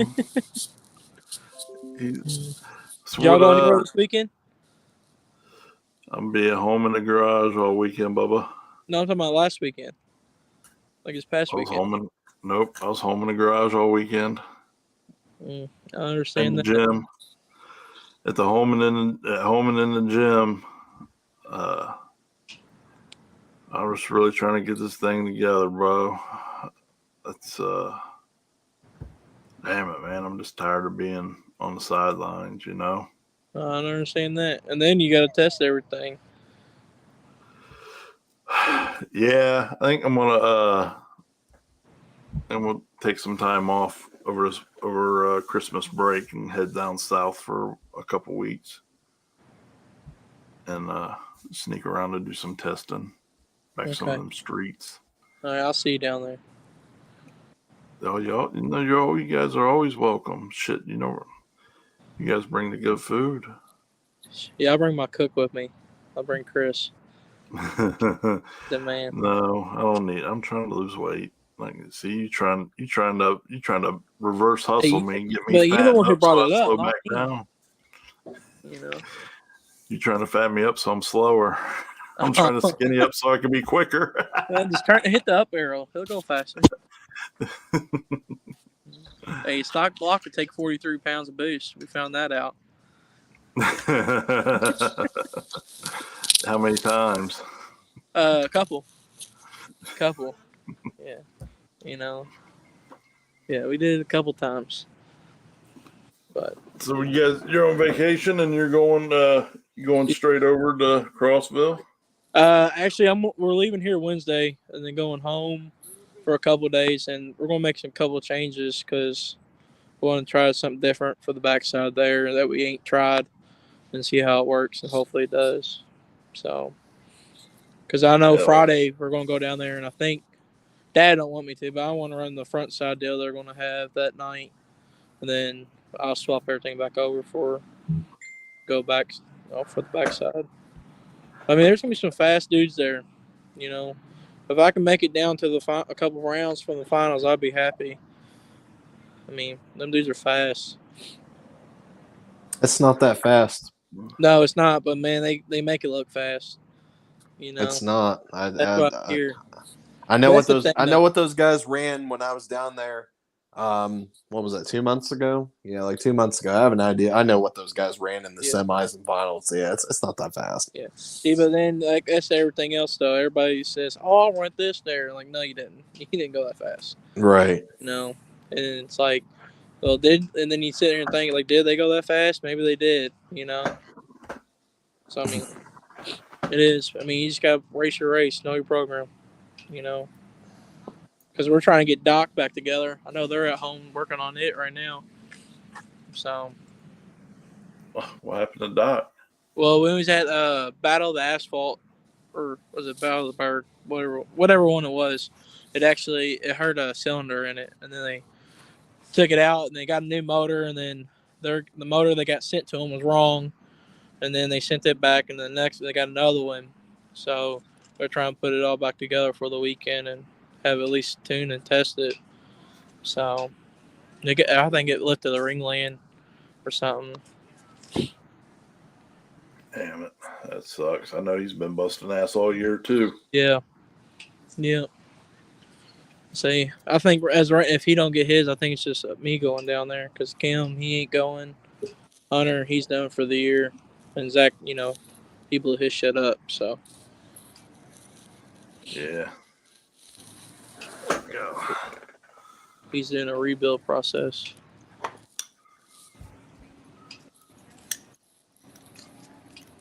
I don't think it ever comes out. I think that's how he likes it. Hi. But I think you spell. But oh, I can't get banned. Never mind. Spelled stick run. Yeah. Well, sweet, man. Yeah. So, Is Chris over there playing PC after he gets done? Is that what he's really wanting to do? No, I'm probably just gonna go to bed. I don't feel that good. I haven't felt good since this morning. So Small tire. Now his trailer is a party. I Yeah, never get invited. Alan knows. Alan came Yeah. in there for about all of a minute 30 and walked out $1,200 richer. That was a good night. Gary was like, "Hey, where are you going?" I was laughing. Yeah, he's like, let's flip for another 500, and I was like, okay. Sam Walsh was like, "Dude, it looked like your trailer was on fire from up top. All I could hear is people screaming." I figured we were going to get in trouble. The next morning, I rolled right up to Jeff when he got there and was like, "Hey, man, like we partied pretty hard last night, and there might be some people pissed off. Just know it was me and just diffuse it." And as I'm sitting there, a dude pulls up and he's like, "Man, I don't know what was going on last night, but man, those dudes were loud and they were riding on the track." And he just looked at me like, "Dude, what are you doing?" Yeah, because I don't know what was more fun, racing the dirt bikes in the rain on that or not. That was pretty fun. I That was swear to fun. God, I can't believe someone didn't wipe out. I know. I So close. for real thought somebody was going to eat shit. It didn't happen though. Yep. Sherm commented that, like, get the stick out of Chris's butt. I know that nurse was pulling on it that one night. We'll never let you forget that nurse. That was maybe one of my favorite episodes ever. yeah, I know it's favorite of everybody's. So, dude, did anyone? I had to jump off a few times because people kept messaging or whatever. What about that semifinal? Sherm Baker, Hate Tank, Beater Bomb, Boost 12. That's a killers. Dude, Yeah. like, Them were It killers. never happens. One of the groups run into each other before. It was amazing, man. It was pretty wild. And Onondega's gotten maybe a little too fast. I'm gonna have to fix that. I wish I could have came there, but it was 6 hours the wrong way for me. No, I don't blame you guys. And you did well and came home with money. I'd say you made a decent decision. Yeah. And then busted up some killers, dude. Like to take out Patches and Jarrett. Yeah, I didn't have the easy Dude, round. that's tough, especially when like they share data together. You know what I mean? That's like taking out Everett and then having to face me the next round. I got a damn good idea what you just ran. Yeah, that's exactly, man.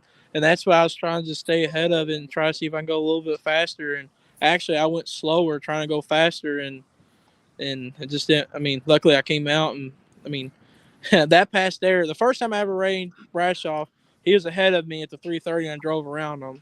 But this time here, he was at my door, and I was like, man, this ain't gonna be good.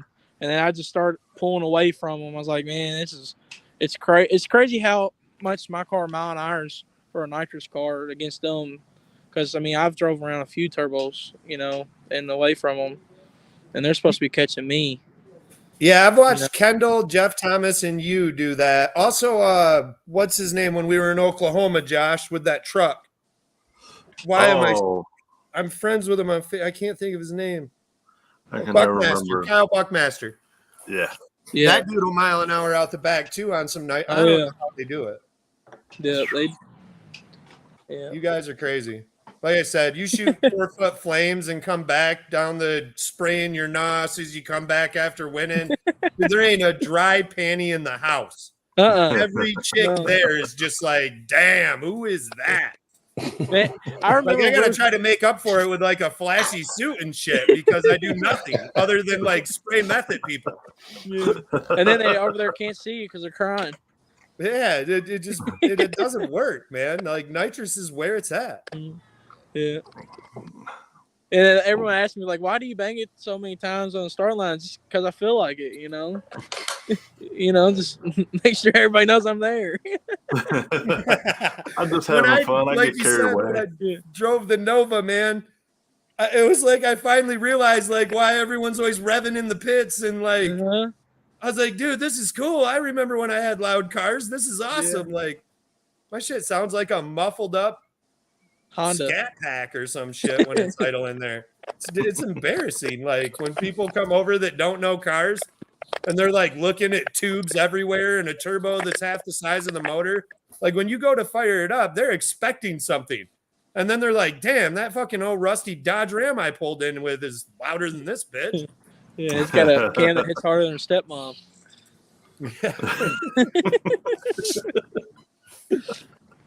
But yeah, that was pretty cool. Semifinal was pretty sweet to have all four of those guys run. And they were both close races. And we had some guys from Canada, Baja, who I've watched over. He's who I actually broke the crake against.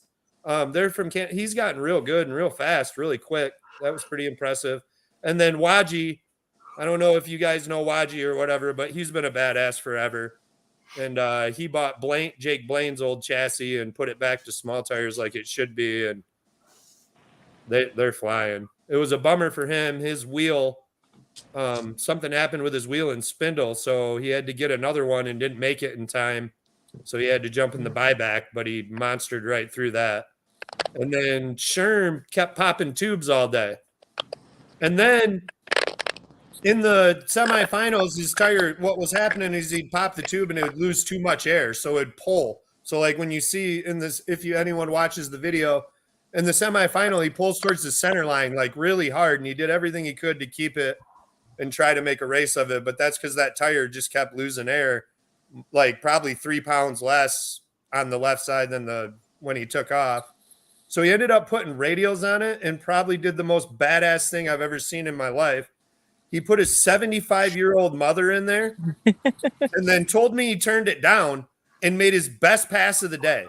Like her face in the burnout box was priceless. Like she was pumped. It was so awesome. I just thought that was like the most gangster thing I've ever seen. Was rolling. Yeah, and it made the best pass of the day. Like here's the video.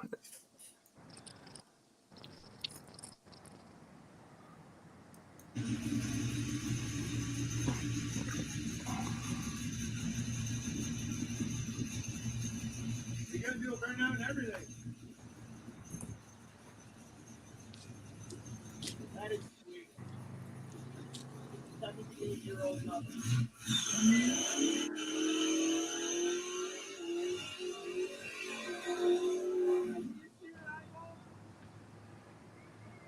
dude, she is the sweetest grandma ever. Dude. So if anyone's wondering right now, Sharon Baker is making a test pass with his, I think he said 78 or 80 pounds.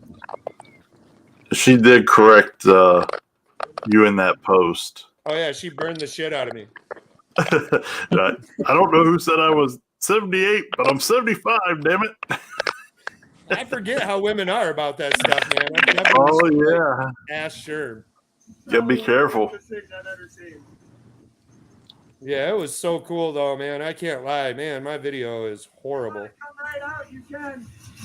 It looks like Michael J. Fox is shooting that shit.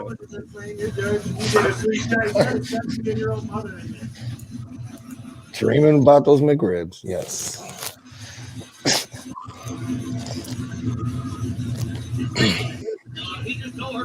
I bet it is hard to breathe in that fucking 2,500 pound pro mod.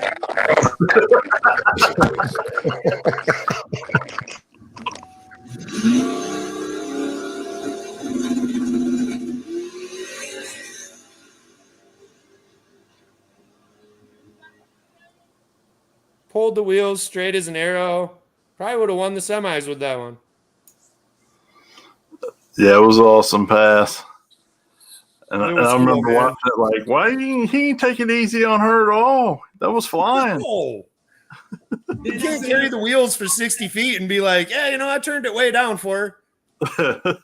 Huh? Like, it was rolling though. It was really cool. It was definitely neat. We had perfect weather. Adam Cup did that piston for me, and we had a really cool trophy. And then Joey ended up winning, which is kind of cool too. We actually are a customer of Joey's now, and he has been helping tune and set up this big block that we're going to put in. We got a new name for it, so I'm going to just let that be a surprise, but the other car.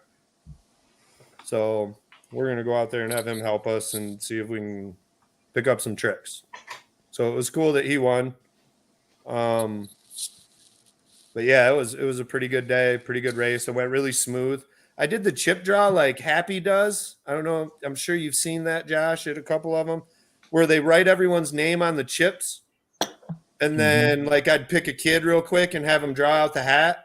And then as soon as first round was over, I'd throw out the losing chips and throw the winners back in and draw right then. And then I would post the pictures of the draw to a group message. So pretty much I stole Mac's idea on having a group chat for all the racers on like Messenger. So you don't have to come up. You don't have to miss the radio. You could just hear, or you could just go to Messenger real quick and look and see what your pairing was, what lane you had, and when you were supposed to be up there. So if you did have a problem with the car, you didn't even have to come up or send someone. You could just keep grinding. And then I didn't have to wait for people like me that don't show up for 20 minutes late to the chip draw, and everyone's pissed off and the event keeps getting drug along. It worked sweet. We ended up pumping right through it like pretty quick. And I don't know. I liked it. I get that it's cool to draw your own chip. I understand that too, but we had kind of a deal where we were trying to beat the light, and it ain't racer. Right, I'll be the bad guy on this one. Racers always fuck it up. It always takes 100 times longer. From now on, we're doing like we did. We'll draw everybody after first round. You know, pick your own chip there, and then we'll just hammer it. I like that everybody's moving to that, man. It makes the race go so much faster and so much more organized. Yeah, and it's all luck anyways. It ain't like if you draw it or some random person draws it or someone else draws it that it really changes anything, man. The chips don't feel different. It's not like you're reaching in there and feeling something like. Can you say that louder? Can you say that louder for the people that think that doesn't fucking work? Can you tell them that it works, please? Thanks. Well, like, so why we're always so happy and why we can lose and don't care and why it seems like nothing bothers us is because we Marijuana. really understand humans, and we're never going to change them. It's just never going to happen. Like, there's always going to be people being people, and 90% of those people are going to be those people. In the racing world, it's probably like 30% because it's so much better than the real world. But there's still always going to be people that throw a fit about this, that, and the other. And like I said, we don't ever really care when we show up somewhere, and I'm sure Alan's the same way. Like, we want the baddest dude right now who at any time. Like, I'm there to win. I believe my car can win. I don't care who we draw, when we draw them. If I get a bye, we're there to kick ass. Now, don't get me wrong. There's a few people in this sport that somehow magically get more buys than everyone else. And I might say something now and then just because I think it's hilarious, but we don't really care. Like, we never go back to our trailer and are like, oh man, we just drew Butterface and we're really going to have to turn it up. I was really hoping to draw that one dude that has no business being here or get the ball. Like, that is some pussy ass shit. Like, man up and run. They make shittier classes like True Street or Hard Tire or bracket racing. Like, do whatever you want, but like, don't come here and bitch about my floorboard if it's not in the rule. Like, it's just ridiculous, dude. These guys cry over everything. Shit swapping, buying, all that shit. I ain't about. I don't like none of it. And I didn't even figure all this out. Like, I feel so bad for you. This is true too. So Detroit Hood TV came up to the event. You know, obviously I've supported everyone he's ever done. So like, he came up and checked out ours. And I don't even think I was like an hour into it. And I found him and I was like, listen, man, if I have ever bitched about anything, if I've bitched about a lane, if I've bitched about a flagging, dude, I am so sorry. And I promise to God that I will just keep my damn mouth shut from here on out. Because it was amazing how many people, like, I think True Street's the worst. Like, everyone's coming up to me and they're like, that guy don't got a DOT. That guy's registration ain't legal. And every time I go look at the car, and it is literally like, not to be like this, but it's the slowest motherfucking car in the class. Like, I've got an all-wheel drive 2,000 horse GTR that's straight puppy kicking these motherfuckers to death. And he's complaining that this dude over here in an S10 with hard tires on it is like, what? Like, so it's always crazy, you know? And I'm not talking about the GTR at our race. He did not bitch about that. That was just an example. Craig's a badass. And we actually let him in small tire.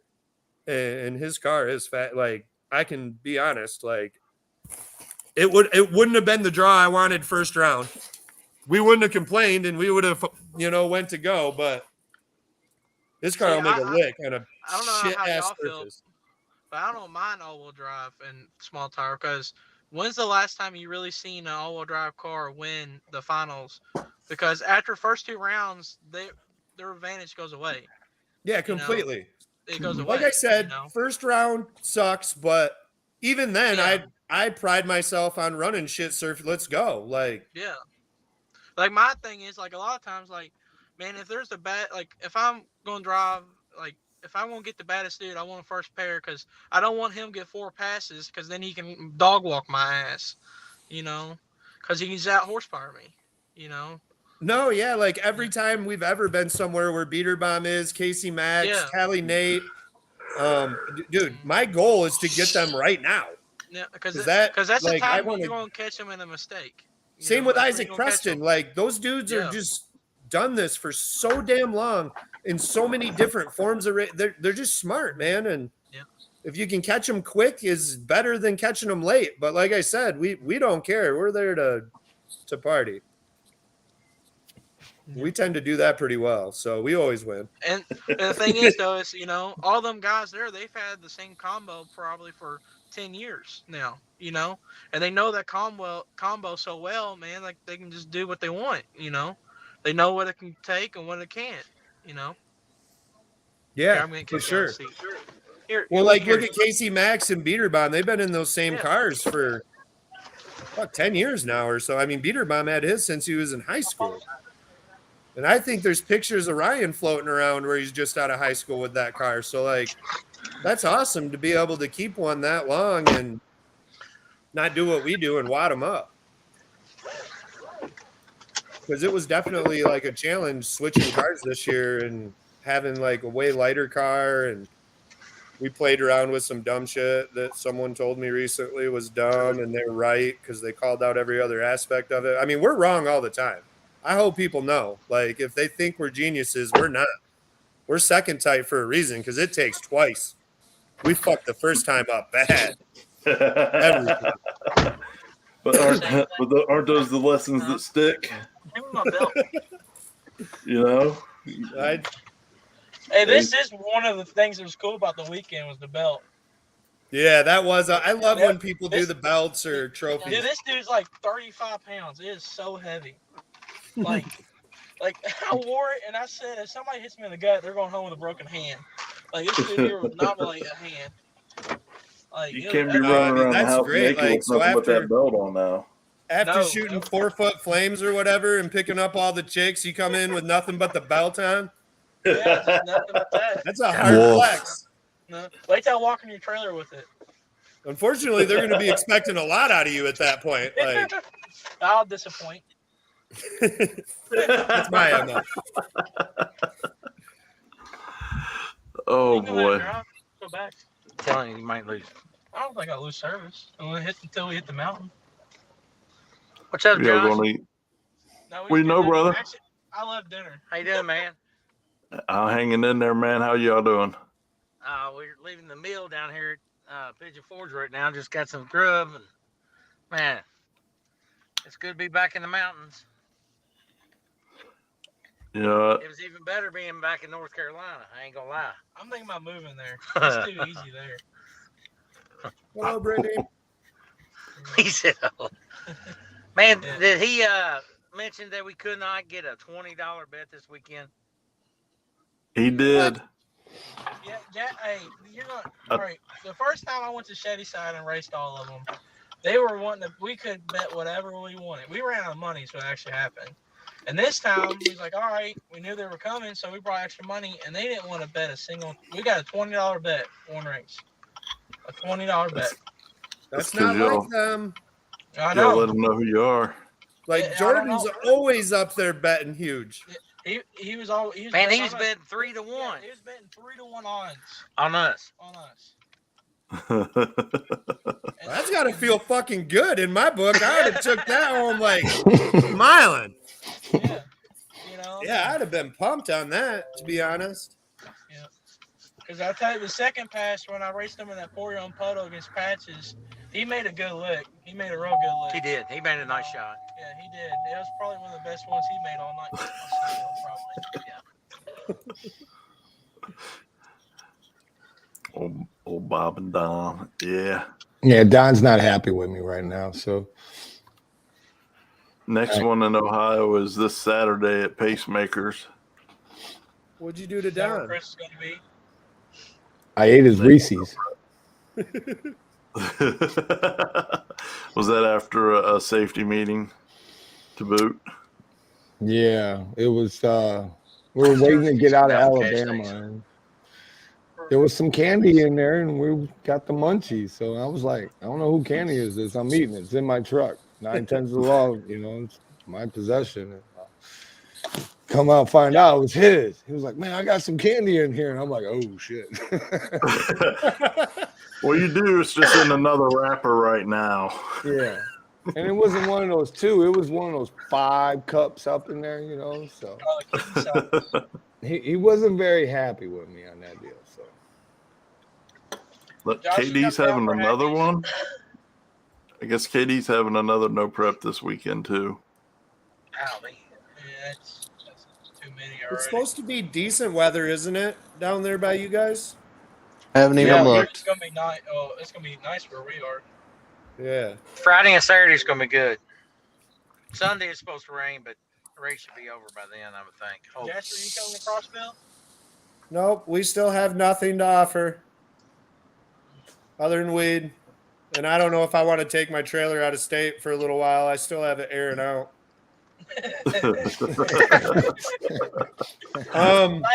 Well, hey, just take the back door off of it and go in the back. Then You could just take a Sharpie and draw shit like like different fruits on there, like Willy Wonka and the can't chocolate factory, and they can just walk up and lick the wall and get high. Remember, what was that? That Hey, I'll be flavored your tester on wallpaper. that. Bob says up first. Yeah. I think Josh, we're gonna try to be ready for Kentucky Cash Days with the new car. New car, you got another one? Jeff's car should be done by then. I think we're going to try to make that race. If we don't, we're probably just going to take a little more time with it, which is probably what we should do. But Marty said he'd have the rear end done probably this week or beginning of next. So that was kind of the only thing we were really waiting on. And then we should be able to slam it together. We'll have to wire it real quick, and then we'll probably run out and see Joey for a minute and then try to make it to Kentucky. Which that looks like it's way faster, Alan. Yeah, it's a. I'll be down there for Kentucky Cash Days. Yeah. Are they the gonna- middle of it, you go scrape it? Oh shit! I might lose service. No, we're hearing you. Oh, okay. I don't know if they're gonna scrape it or not, but the thing is though is the start line's good as normal, but like the left and the right, man, if when you get over there, you need to be done because it's still slick, but it ain't crazy. Like you can save your car, but you don't need to, just it's still pretty hairy on the outside of it. But I mean, he actually asphalted the shutdown the day we was there. 400 feet. It was. So we got extra shutdown. Yeah, he had it 400 feet to the end. It's on asphalt. Praise be. So, yeah, that was done the day I was down there testing. I made that 60-foot shot. But I mean, yeah, he's done a lot of work down there. And I say next year, man, that place ain't gonna look like it does now. It's gonna be unreal. I'm excited to go back there and see it. Yeah, It looks Yep. good. it looks real good. 'Cause I know I did see that where 60 or Stacy and them said they're having that 10 grand Black Friday guaranteed. I wanted So to I don't point know out if real that- quick. Did you notice where Alan paused and thought everything was broken because I quit talking for more than 10 seconds, and he was instantly like, "Oh shit, my feed's broke." I did. I was like, Jasper didn't say nothing. I'm Everybody's done. I'm out staying here. with Yeah, so I'll be down there for Black Friday and Kentucky Cash Days. Because I don't know if Happy's going to do a 2-day race or not. If they're doing that 10 grand guaranteed, I doubt he does. Hey Josh, real quick, in the comments, can you put that up on there where it says "take the truck" so I can have record? There we go. There you go. That way, when we do what we do to it, he ain't mad. I can prove he said I could take it. Did you see where Callie Nate and them ran for 40 grand in them trucks? Yeah, that was awesome, man. I love watching people talk that much shit and then race. I'm not gonna lie, it'll never be me, but I love it. Oh yeah. I mean, it's crazy though. To look at the different styles in trucks, and how one's looks almost factory, the other one's big tower, But I mean, they're both fast. Them boys are fast with them trucks. Something I noticed too, and this started at War in the Woods, watching Callie Nate and Jason Rank run the whole time. It's really cool right now to see how fast they are with minimal travel up front, and how fast the rest of us are with a lot of travel. It's almost like there's two ways to do it. Yeah. But And see, those man, in because a lot of them, if you watch, when they're on something that's really good, their car is snug. It's stiff.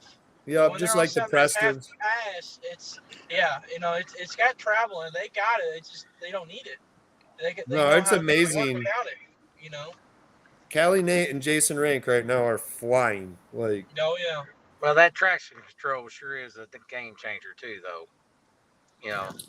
That's No, if you had yes, traction control does some amazing things, but you got to have passes at those places to Oh yeah. to really do anything with it. Where last year we went to Crossville, I think it was the first time they did the back or the second or something, but So there it would be hard to really do much with it. I mean, you might be able to towards the end, but I don't know. I'm not a huge fan of it. We're going to try using it a little more. Hell, I can't afford it. This year. We have it. We've had it forever. And every time I've ever turned it on, we went slow as shit. Like, I think sometimes the car spinning will go faster than it will, trying to dead hook it. well, I mean, we were doing dumb things too. Like, what I'm finding out is you want to shut it off for 2 seconds or 200 feet out or whatever your guesstimation is, because you want a wheel speed, on a lot of surfaces or a lot of starting lines, you want wheel speed instead of, just straight hooking, and you got to shut it off for a minute. And we weren't doing that. And then you got to, I don't know, you just got to use it for a while. And I'm sure it works pretty sweet. Is Chris even like on the same planet as us right now? Or like, what's he doing? He's really, really, really tired. Yeah. It looks like. You can go to bed, dude. You ain't got to stay up the whole time. I'm here. Are you Just there? listening.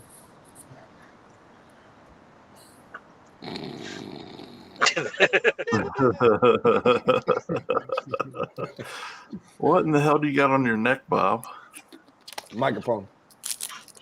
So, Bob, were you at No Prep Kings this weekend? I thought your wife put a shot collar on your ass. This is the microphone I use for live feed, so I can talk. Something to drink or anything? Yeah. You want to have a bourbon and Coke? Yeah, we can get some bourbon. See.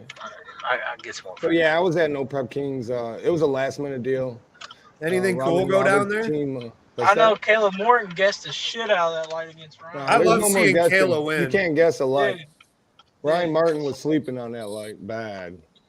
Well, then he took a dirt nap and made a sandwich because she was 3 cars out on him. Yeah, it was like he was rolling a blunt for me and Don. That's what I said, because I never saw him being that late on the light, but he was real late. You can't guess on the No Prep Kings light anymore, so they put on a little timer thing or whatever, so the guessing is gone. Yeah, you still guess it. Did you see any of the drama with Okai and Lizzie? I heard over the grade That's 8 about deal? it.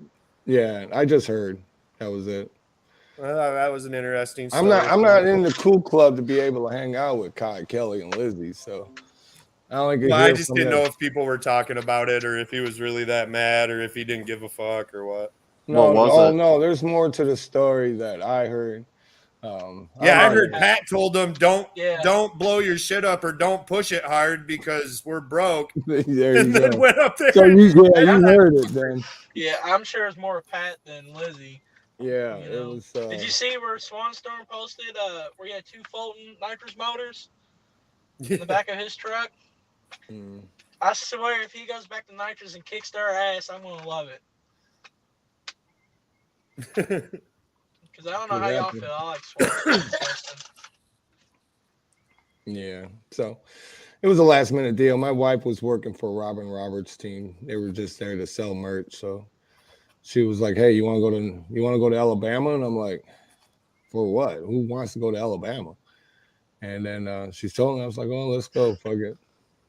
Because right now I'm having equipment issues, so I can't live feed anymore until I get that taken care of. So I was like, "Well, I ain't doing nothing until then." So that was a fucked up track. If you ever been to Alabama International, dude, that's fucked up. It's one way in, one way out. The stands is the same way. There's one way in, one way out. And their stands are built with these long slabs of concrete where you walk on it, you bounce and shit like that, man. I was like, whoa, this is pretty cool, It's kind of fun and interesting when you're high as hell trying to walk through that shit, And then before, like when all the crowd is there, I swear to God, they had the Hall of Farts, because it seems like it was all the big super fat people up on there, and they're just ripping ass, dude, the whole time, man. I mean, you had rotten egg smell, sweet smell, sour smell. I mean, you had it all right there. It was fucked up in Alabama, man. I mean, they had a traffic jam like over 5 miles long just trying to get in the track. I mean, it was third round. People were still getting in the track. And the first round took 3 hours. Yeah. I'd say that track's nice, though. It's full. It's smooth. Yeah. It's very smooth. Well, they laid a whole bunch of no prep down on the track to make it go way faster. I saw them dragging the shit out of it.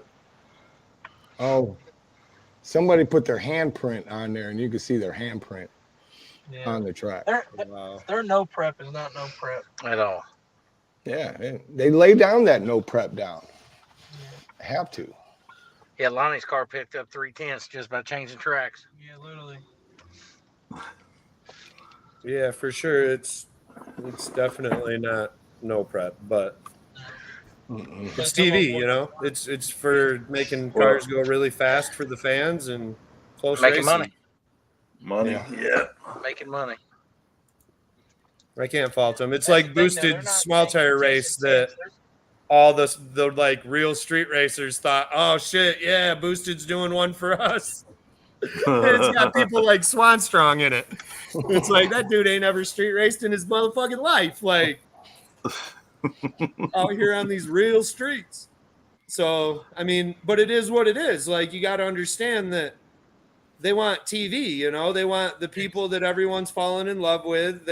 Yeah, there's money involved. So you're never gonna get like. Yeah. They don't give a fuck about really the heart and soul of racing. They give a fuck about filling their bank accounts. And they're doing it.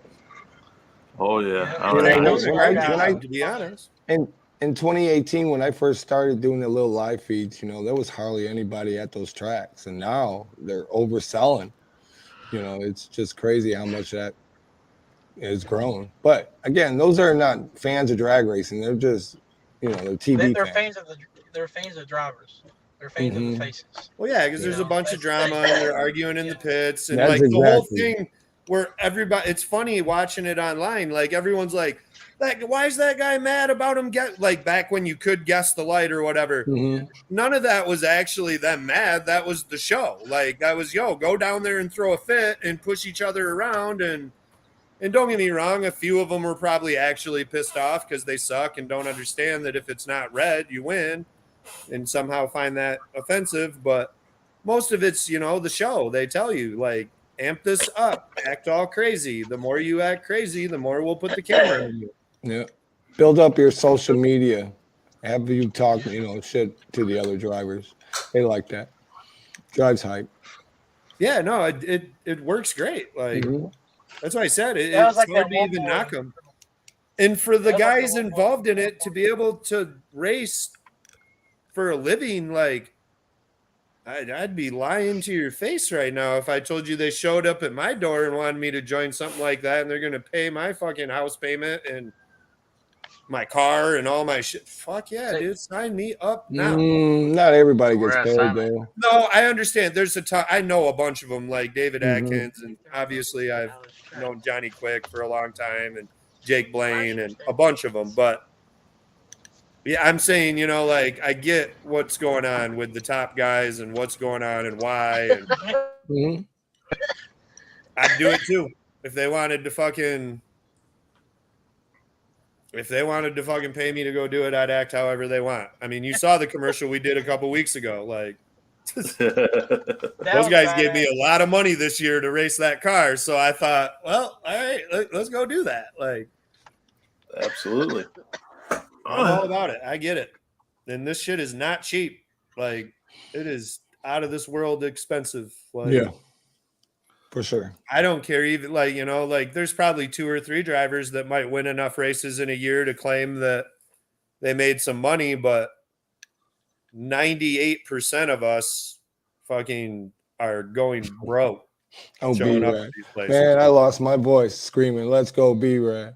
And then when he lost, man, god damn, they were like ready to lynch me because it was against fucking Ryan Martin, you know, like, go home, B-Rad. I'm like, damn, you know, like, B-Rad has no fucking shit like Ryan Martin does. Look, Ryan Martin's a super nice guy, but I'm with you. I'm always be on B-Rad's side in that race. And that race against Ryan Martin, that was by far the closest race to Ryan Martin until he got beat by Kayla. I mean, he was right there side by side all the way through. So that was awesome. I was just happy the fact that he was side by side with him. Not, you know, it'd be cool if he won, so I could really talk shit in the crowd. But boy, they really gave it to me after I'm walking past after the round's over, and they're like, "Oh, fuck you, man. How about Ryan Martin?" Jesus Christ. I'm just rooting for the motherfucker, you know. Dude, if anybody needs it, he serious, does. man. They 100% pay for everything. They don't get no money from the show. They bust their ass and they're out there every time. And Brad's been with them for like the longest, you know, and he ever got an offer on. Yeah, he's been there. Yeah. You know? Listen, Brad just now got fucking mic'd up this year. Yeah. He was never mic'd up.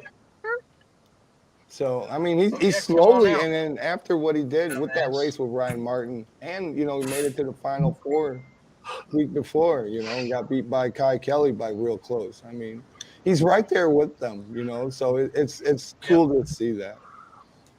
Especially with that team, you know, Brad is such a good guy. He is. What about Swan Storm with all them nitrous engines? That's what I said a minute ago. Oh, did you? Oh, my bad. I just like reading all of his funny ass memes. Yeah. Swanstrom's crazy as fuck, man.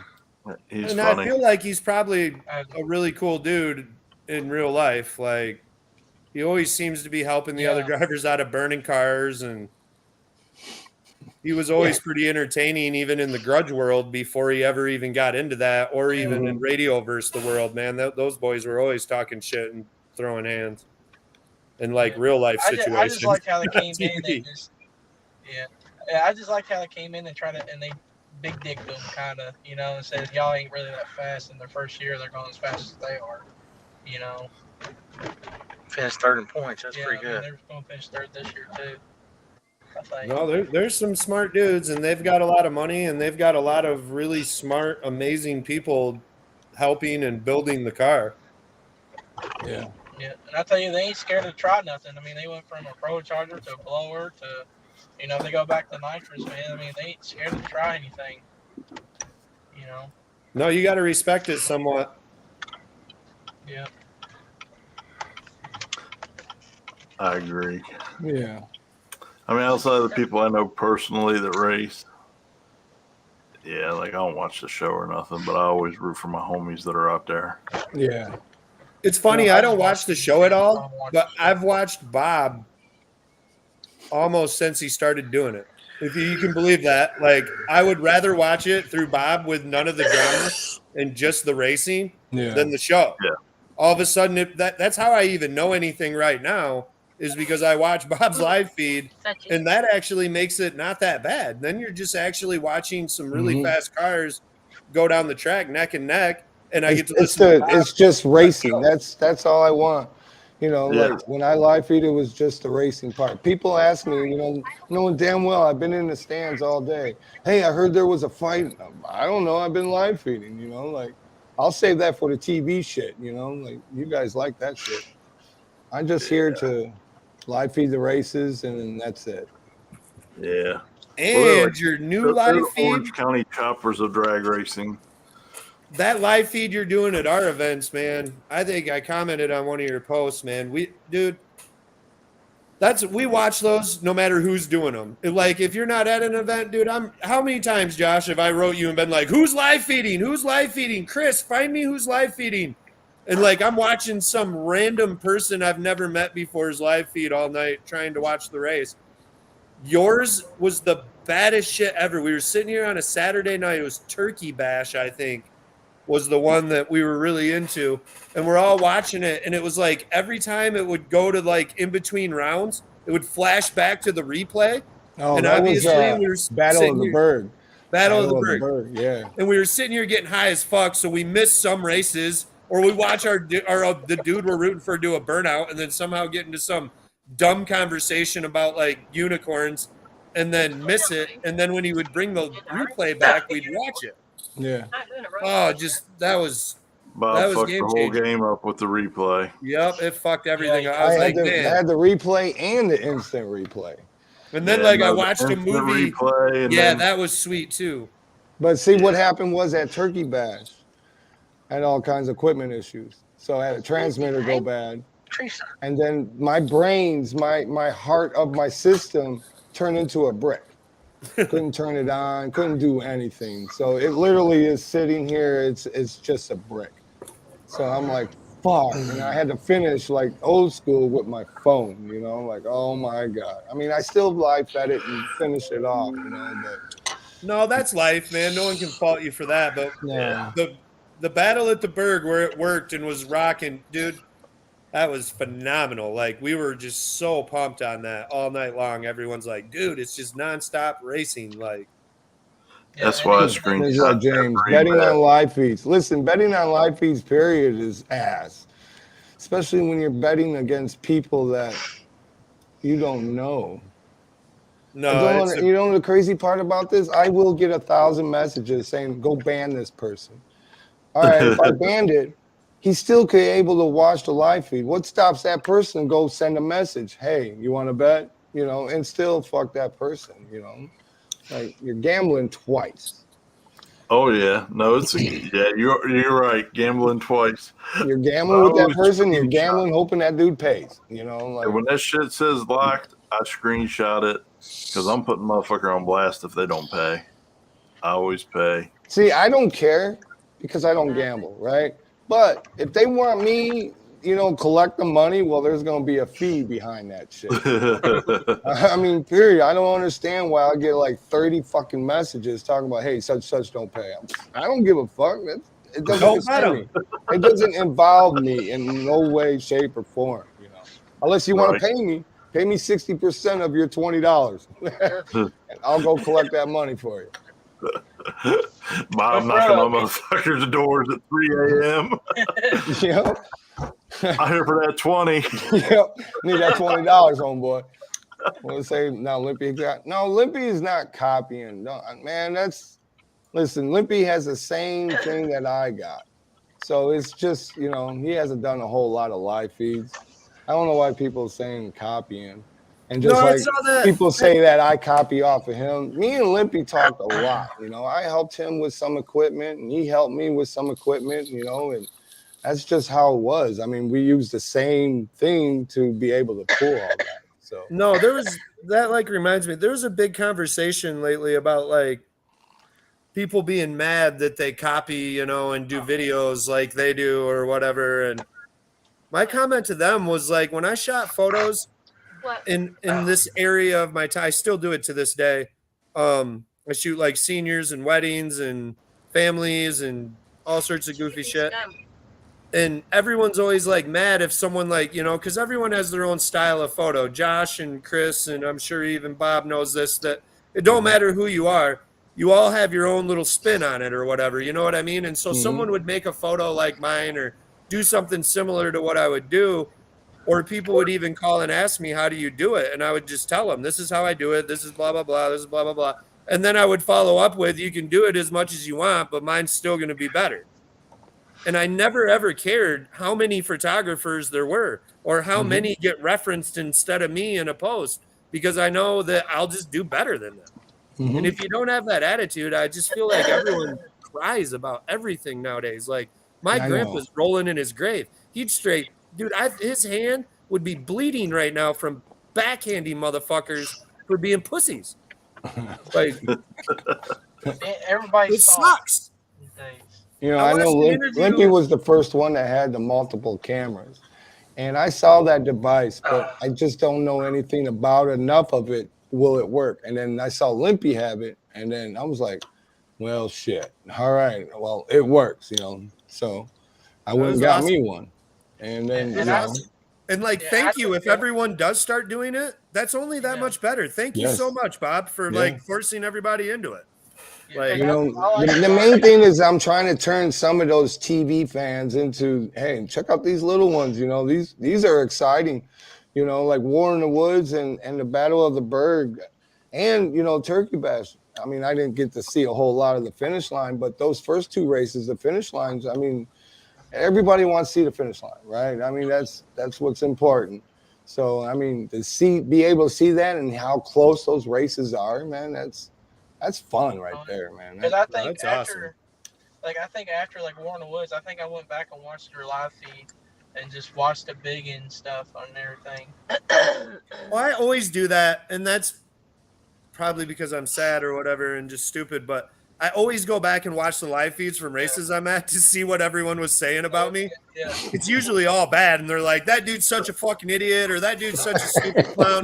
But I love reading it and like taking the criticism.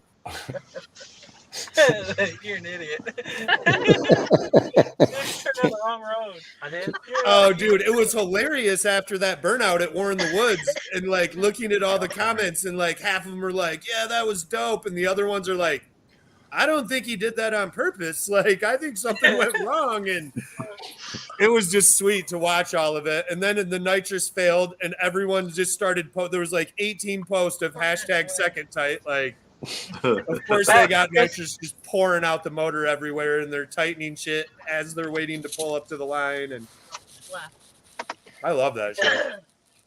Because I was like, when you drove the Nova. I'm old, so here soon, I ain't going to be doing this anymore. And I'm going to love that all you guys captured all this. So, like, when I'm somewhere telling someone, dude, I was fucking cool, I can be like, no, look, and show them and have proof that I was once cool. I wasn't always an old douchebag like this that did nothing and just bitched. Like, I was cool. Believe it. Yeah, it'll always be on YouTube, man, especially in War in the Woods, you know. As I'm Just saying, go on like, YouTube. Look at 30 years ago. So much, like, it's going to be sweet. Like telling grandkids, yo, this was me back when I like put cars into the woods and spun them around 45 times. And Josh looked all worried on the line and then somehow managed to run like 300 feet at a pretty good pace till like he gave up. He ran out of breath. Well, you know why I stopped? I told you why I stopped, because somebody was talking shit. And I know. It was crazy. I was getting ready to turn around and fuck him up. Some stupid spectators was talking shit about he got what he deserved or something was the basic thing. And I stopped and I turned around and I said, man, I got to go check on Jasper. Okay. Yeah, you're probably right. I probably deserved it for something. Who knows? Like way back in the day, I did something shitty and picked on some kid at school. That's what I always tell myself. Like if I get up tomorrow and I go to drive in to like do photos for weed maps at Stone Depot or whatever, and my transmission just drops out the diesel, I always tell myself to stay positive, you know, because happiness is a choice. No matter what happens to you, you can make two choices. I can choose to be pissed off and get nowhere, or I can just choose to be like treated as I'm happy I learned a lesson or whatever. I always tell myself, well, that was one more of those really shitty things I did when I was young, checked off the list. And here's someday I'm going to be on top. There ain't going to be no more training failures. That fucker will run till 300,000 miles. But well, that's definitely a good way to think of things. Or I tell myself that like I'm so lucky and have such awesome kids and a wife that let me go do this all the time and support it and love it, and that yeah, you're gonna have some bad days if you get that much goodness in your life. You're gonna not always win. Yeah, I agree. That's what happened to me at Turkey Bash. Like everything that could have went wrong did go wrong. Oh, you know? Hey, that's how. And we still all watched it. I was still pumped. I was like, yeah, someone's getting this. There were some bad dudes there too, man. Boost 12 and Hate Tank and all those dudes flying, and Zach Jones borrowing a car and trying to just destroy it. And that Landlord car is beautiful. Landlord, that's a gorgeous car. Oh yeah, I love that car.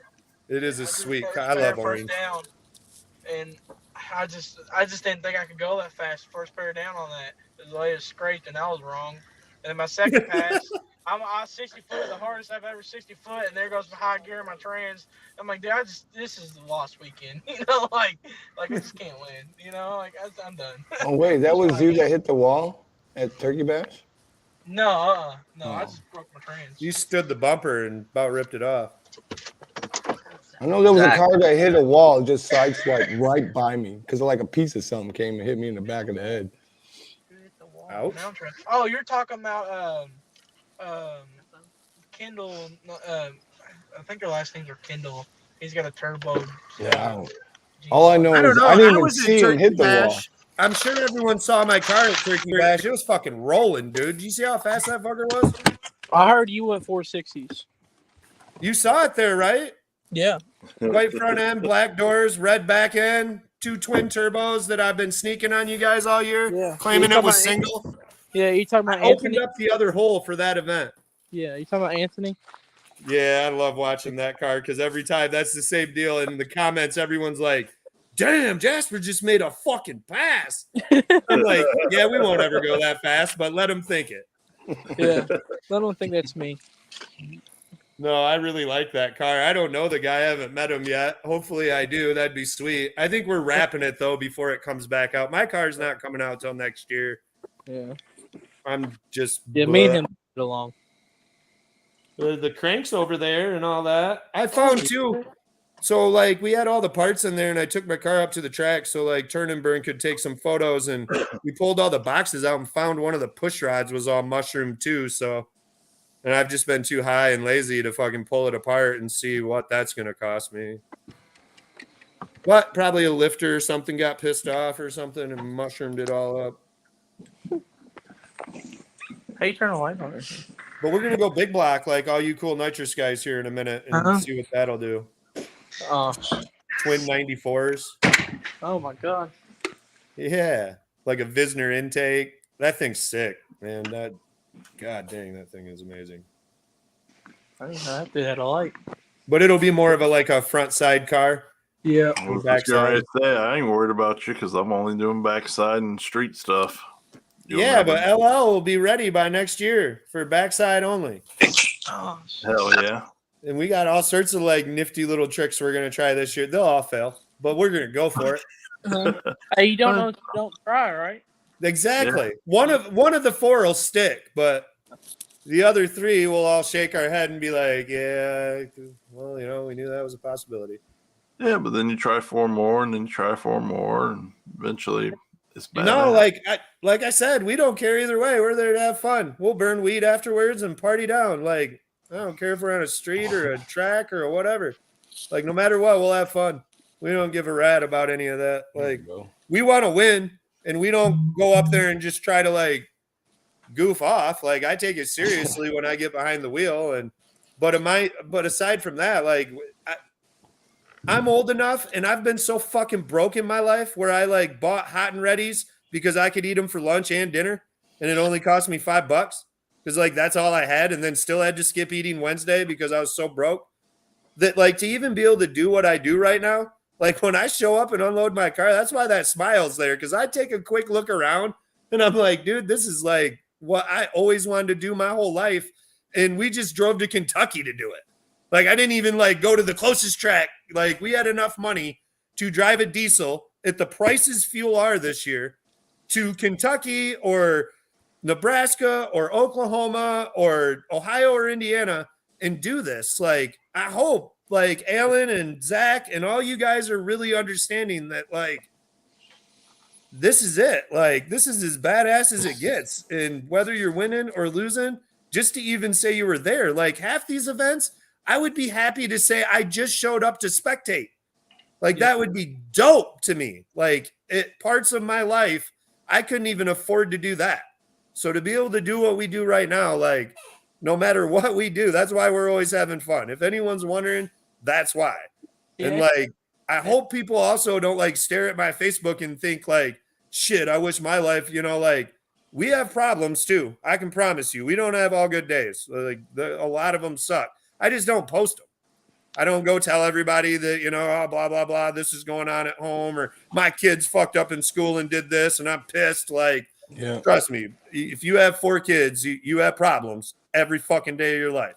But to be able to go do what we do and to have a wife that lets me do it and that, like I said, have kids and Josh and most people know our support group and the crew we roll with is like next to none. Like I have fucking 20 dudes that go with us to Kentucky. Like there ain't very many people that roll down with 6 cars and a truck and trailer just to go have fun and party all weekend. Like it's awesome. Like it's awesome to sit at War in the Woods and have like Team Meatball and Al Bundy and fucking all Lorenzo and all the people come down and like party in our trailer and have a blast and go out and do all that. Like all those memories, Josh blowing up the barrel twice at English Mountain, like shaking the ground, blowing it up. Like we have so many memories we're going to look back on and talk about for hundreds of years when we're just so old that all we do is go to bars and eat lunch and talk about the fucking days we're living right now. Yeah, see, that's The good old days. like we were talking the other day, like traveling, being able to travel and go to these different places and hanging out with different people all the time. That's a blast, you know.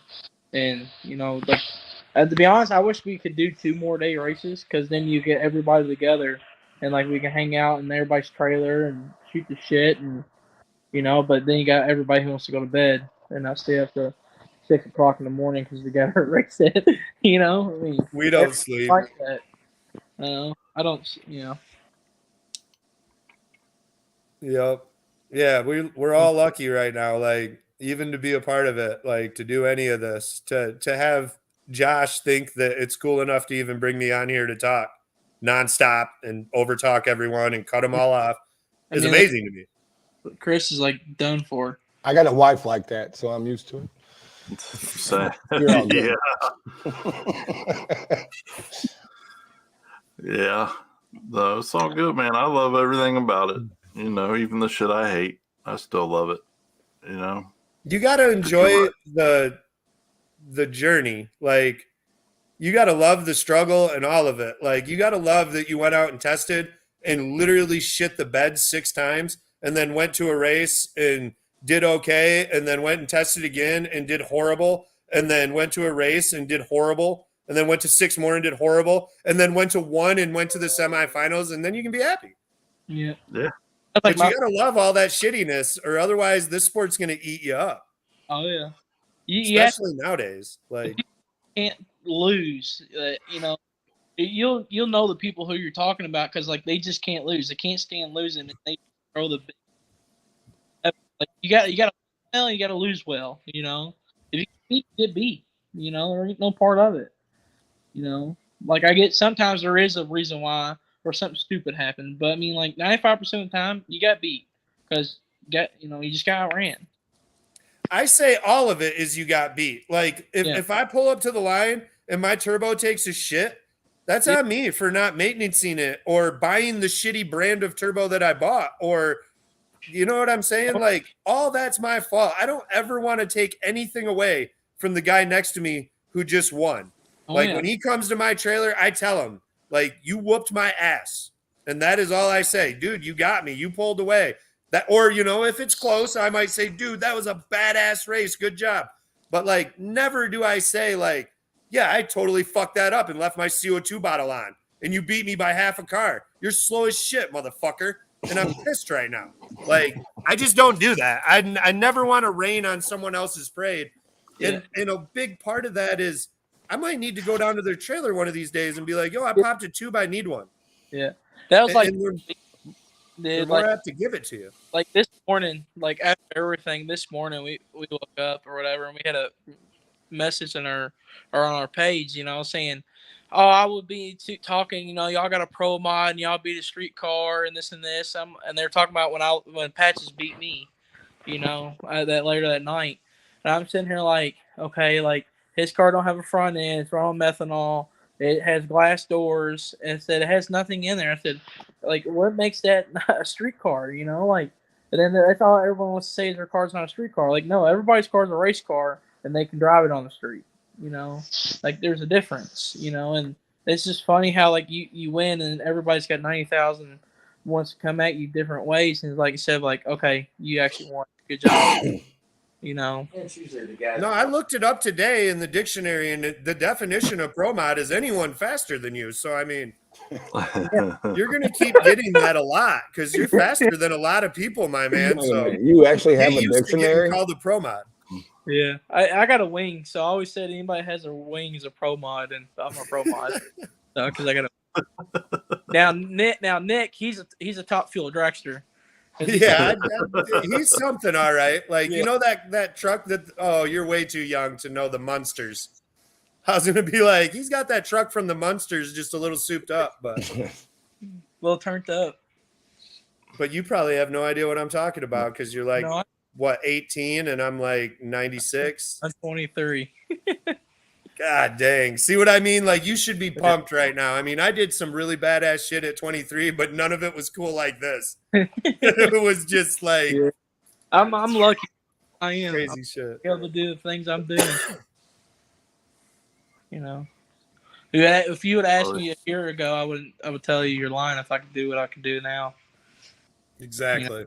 And race the people I'm racing, because everybody who I know and talk to on the daily, like I used to watch them on YouTube videos, them street racing and stuff, and then I'm like, yeah, I know. Like, it's just crazy. No, it really is. And right now you're getting interviewed for kicking people's asses. Yeah. A year later. Like, crazy. There's people that actually want to watch us for some reason. Strip down, put the belt on, and push replay. Yeah. You're welcome. See, it took him a second to catch that one. He's like, oh, wait. Oh, yeah. Yeah, you'll find out the older you get, the fucking raunchier you get, and your standards drop way out, and you'll get there. Well, the less inhibited you are about him, I mean, I'm sure my man has some, thoughts and ideas, but the older you get, you're like, man, shit. Yeah, I see you posted the link. Everyone go give a vote on Face of Horror right now. Anyone on here, go hook that up. Every day, these women are kicking my ass. You know how hard it is to beat women in a freaking voting thing. Yeah, because you don't have boobs. Yeah, exactly. Like, you're you probably going to lose that one. Did you not see my video? Did you not see my last video? I got boobs. That's why I'm working out. I know. I said you need to show them before you lose them. Yeah, you need a man's ear to have that much hair. You got to push them in or something, man. Yeah, I mean, why you still have it? You No, about to look. lose it. But I did show them. I mean, what No, more do I you're got not to showing show? shit, dude. Look, I showed some legs. You Dude, gotta have that's the like, cleavage. You got to show the tease part of the boobs, man. Come on, you're a man. You should know that. They pull you over for looking like that? Yeah, shit. Bro, you didn't hear that story last week? No. Fuck. Man, I'll give you the quick. I gotta go. I'll give you the quick version. Fucking this one. So we did this race to encourage Rocky women Horror to come Picture out Show and race. 500? Huh? Rocky Horror Picture Show 500? Oh yeah. So we were trying to encourage women to come out and race because listen, women are the badasses. They're always at home holding it down or in the pits holding it down, whatever. So we just thought it'd be cool to show women some appreciation. Do this series at Marion. It was like a 5 or 6 race series, and we were going to teach them all these different race styles. Bracket, index. I remember it. So this was the first one, man, and fucking Crack Monkey Michelle, fucking 89 miles an hour in a fucking 55, bro, on Memorial Weekend. I tell her to slow fuck down because I'm in that dress and I can just look. That dress was so fucking tight I couldn't drive, so I had to have her drive. Yeah, I can see that. Jesus. You make So- So my transgender question cool, is, man. did the cop want to take a picture with you, or did you ask to take a picture with him? Oh no! Wait, let me get there because this, Like, I this whole I don't story, know how the this whole- picture happened. even though it's going to be a quick version, it's a fucking journey. So I tell this fucking asshole to slow down, and then she doesn't. 2 minutes later, we get pulled over. 89 and a 55, no front license plate, and no seat belts. This dude gets out of the car and he comes up on the passenger side, and he gets about to the rear door, and our eyes meet, and he stops dead ass in his tracks because he's like, "What in the fuck did I just get into?" He sees me in the rearview mirror. Instant regret. So this dude he comes up. Look, I gotta go like this. So listen, I'm gonna do this because the camera's the cop, right? I'm just looking out the windshield the whole time. He gets right up to the window. I just hit the button. I'll say shit to this dude. He's talking to Michelle, who thinks it's funnier than fuck, and she's cackling like a witch on crack. the whole time, the whole fucking time. She won't shut up. She's laughing so hard talking to this dude. And I'm like, dude, I'm like this. I'm not making eye contact. I'm not talking to this dude or nothing for nothing. And this motherfucker's like, he leans in the window and he's like, you mind if I ask you what's going on with this whole get up, sir? I'm like, yeah, as a matter of fact, I do. And he's like, well, you want to tell me about it? I was like, no, I don't. So I was polite, but then he goes back and he runs her and he comes back and he's like, well, it's 89. She's doing 89 and a 55. No front plate, which at that they've changed it since then, but now, then it was illegal, and no seat belts. Wait, what'd you say? It was legal to dress like that back then?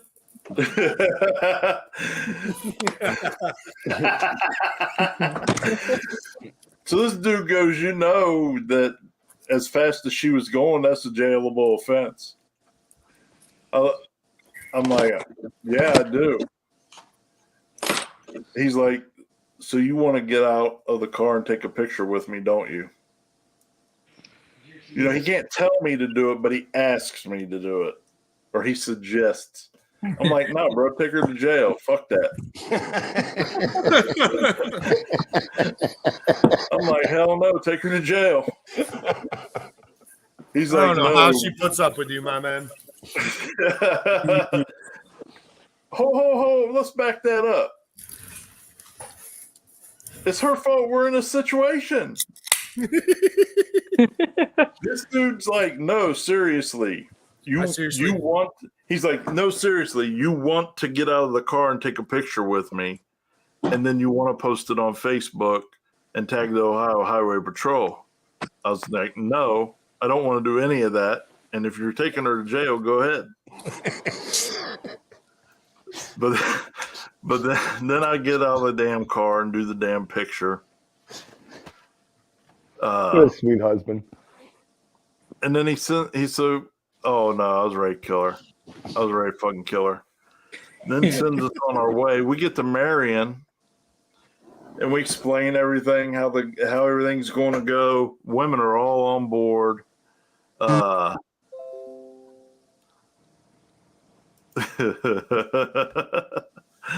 Right? Was it so one listen, finger all the women are on board, and this is all for fun. Nobody's going to win. We're teaching them street racing, which I probably fucked up there. I shouldn't have taught them street racing the first time out. But my question is, okay, when he said, she can go to jail, was he talking about you or her? Michelle. Oh, because I would have took you. That'd been hilarious, walking in jail like that. Oh, that would have been a rough night. It would have been a rough night. He'd have worked to get me to jail. I can promise you that. In that outfit, it don't show your shoes, but I'm imagining you had a pair on you couldn't run in. It would have been a sweet video. About 3 steps. I'm just glad he actually had shorts on. Yeah. I ain't saying I'd have fought the cop. I'm just saying, yeah, I'd have been running down the highway. Fucking, he'd have been working for it, chasing my ass. Yeah, you would have probably took 2 steps and you would have tased your ass. So years ago, I had a deal kind of like you where I got pulled over and I sat like you, just staring ahead for way different reasons I'll get into here when I start this, but it reminded me of it. So me and a buddy went to the bar. I was probably 23 years old, 22 years old. And we'd went to the bar and we drank back when Jaeger bombs were cool. Maybe they still are. I don't really drink that much, but dude, we drank 100 of those, had no business getting behind the wheel. So don't any kids watching, don't ever drink and drive.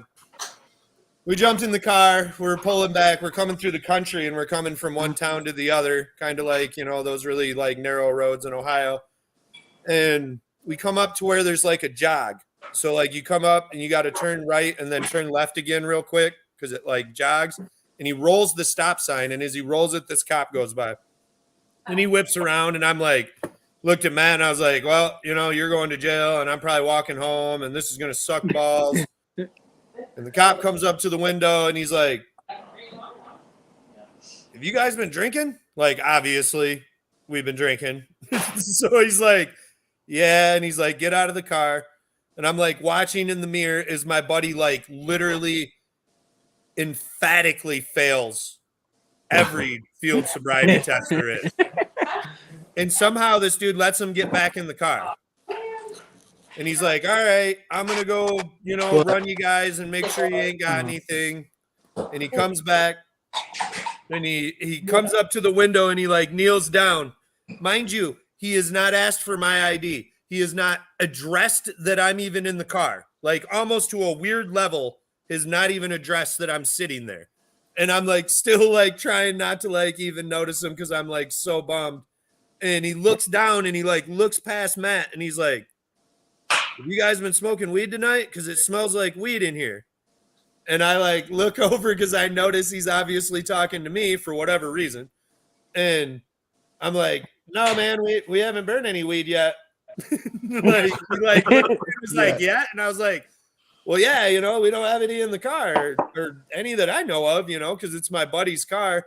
And he looks at my buddy and he's like, so you don't have any weed in here? And my buddy's like, no, man, I promise you I don't. And he's like, so if I look in that ashtray, there ain't any roaches? And my buddy reaches down, grabs his ashtray and is like, look. And there's like 6 half-a-joints in there. I'm like, well, those ain't dude, what the fuck is wrong with you? Like I'm just in my head like, oh my God. And he like sits back for a second and he like doesn't really say anything. And then he looks back down at me, not even at Matt. And he's like, do you know what this is? And I was like, no, roaches? And he's like, ditchweed. And he like throws it over the car. And it like, I was so fucked up. It took me a second to understand he meant like, because he threw it in the ditch and then gave us the ashtray back. Then proceeds to tell us like how, well, you shouldn't be smoking weed too. It's not much different than alcohol. So what is my dumb fucking friend who just got let off after failing everything in life? He looks at him and is like, nah, man, starts arguing with him that weed ain't nothing like alcohol. I'm like, dude, if I fucking have to walk home now, dude, I'll kill you, dude. Like, but he ended up letting us go. Back in our day, we used to get away with shit like that. Alan, don't ever do something like that because they will not be cool anymore. I promise you. No. Hell, when I was 20, I was on the beach. It was me, my buddy Cameron that drives Scrappy, my girlfriend, and his girlfriend. And we was all down there for their spring break. And dude, we got arrested down there and went to jail. Dude, it was the stupidest shit ever. Like I told the cop, I was like, man, and I went and just in my swimming trunks. I had just swimming trunks on. And my girlfriend just had her bikini on, and some girl gave her a shirt to put on. So when we were getting arrested, I had no shoes, no phone, no wallet, no nothing. And I think we was in there for like 10 hours or whatever, waiting to get out because we had to use like every phone call to be able to tell them like where all of our money was. And it was a joke. Yeah, nobody called my dad, and my dad, that was the one thing he said is don't get arrested down there. And yeah, sorry, don't drink on the beach. And I looked at the cop when we got in the cop car because I had one beer. And I said, dude, I ain't gonna lie. I said, if you would have got me yesterday, I would have been a lot happier. I said, yesterday I was shit-faced. Today I had one beer. He goes, yeah, that's probably the reason why they picked you because you're sober. And that way they have to deal with your drunk ass. Because they had one girl throw up in the cop car we was in the night before. I was like, that's great. Well, we all three went to jail together.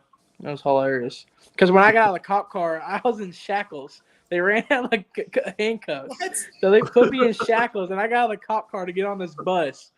And they thought I'd done murder somebody. They picked me up on the corner because I was the biggest dude getting on the bus. And these shackles were like meant for like a 4-foot person. So I'm walking all himped over, and like it was the most uncomfortable thing ever. And it was horrible. It was not fun at all. Well, it was fun, but it wasn't, It's fun now. Yeah, I had a blast in. I was cutting up with the cops, and one of the cops goes, "Man, I was in the same spot you were in at your age," and it was a life experience, Yeah, so I'll wrap this story up and then we'll shut her down. So we get to the track, we're doing the racing and shit. And there is no winner. I hate participation trophy shit, but whatever. There's no winner because it's all about learning and just getting the girls on the track. Let them have some fun and get acclimated, have comfortable. So it doesn't matter. You could be a pro mod versus a freaking 4-second daily driver. You know what I mean? They're just learning. Well, one girl gets beat. She's in a V6 freaking Charger, and she gets beat by a 10-second bracket car. And her husband just loses his shit, running his fucking mouth to me, getting in my face. And he finally got me to that point where I was ready to just pummel this dude. And in the middle of arguing back and forth with him, I was like, listen, you're talking to a grown-ass man. I will fuck you up. And Michelle's standing right there, and she starts laughing at me because she starts laughing at me, and she looks at me. And then I look down, and here I am in a dress telling somebody I'm a grown-ass man. I'll fuck them up. I still got the red wig on. That's like the video most where embarrassing video for that guy ever. Yeah, that's like the video where that one dude was like, it's not I'm not a him, and I'm wow. Oh yeah. The one in the gaming thing or whatever? It's Bam. It's fucking Bam.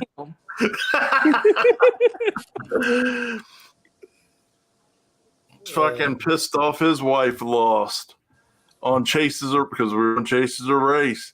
Oh, and I think my phone's about to die. All right, Josh is gone. So, yep.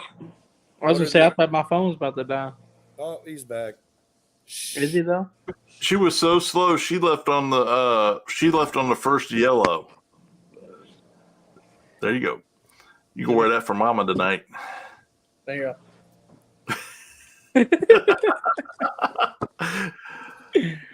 So she left on the first yellow, and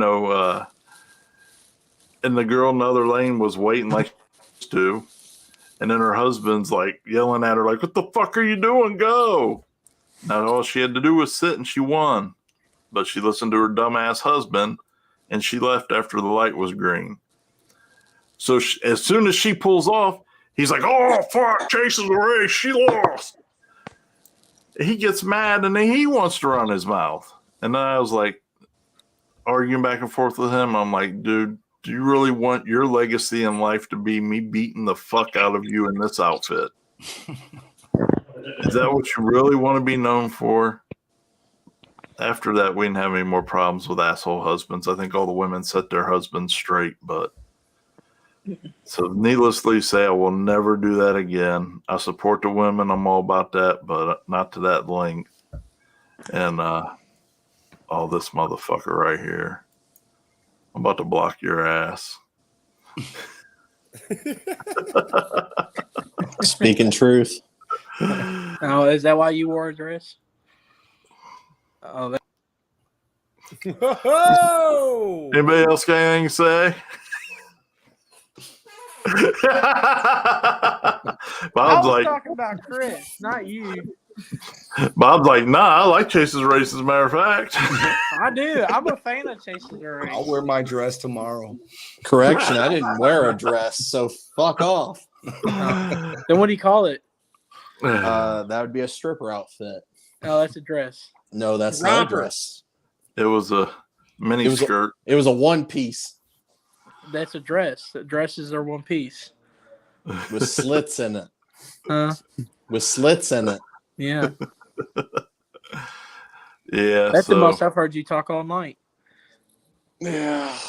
You start talking about cross dressing, he comes live. Yeah. He goes, that's my talent.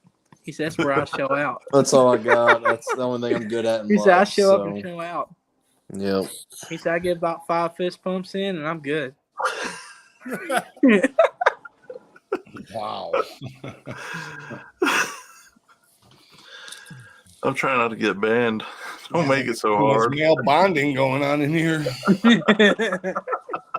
Start talking about men in dresses. Watch out. So, I mean, we're coming up on the reunion of that here real soon. Well, actually, it was today, wasn't it? Yeah. I don't know. think. You would know. I don't know. That's my all memories. No, my memories. I was in Kentucky today. Oh, I don't maybe know it was why. yesterday, or maybe it's tomorrow. I don't remember. It's one of the days. So real quick, because I got a KD, get some KD action in real quick. So we got this. Several people have sent me from Hard Tire. Is it the white No Fairmont? cowboy, no cowboy stuff, people.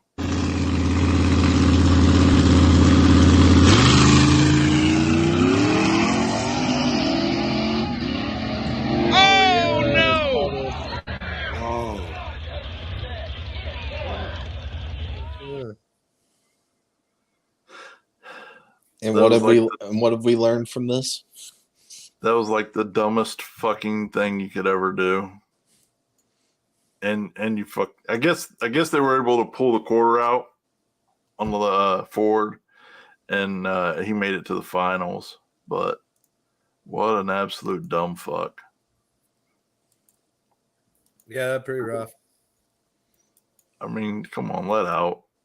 And that I'm all for trying to save it or whatever, but you know, look, you're taking somebody else's shit out.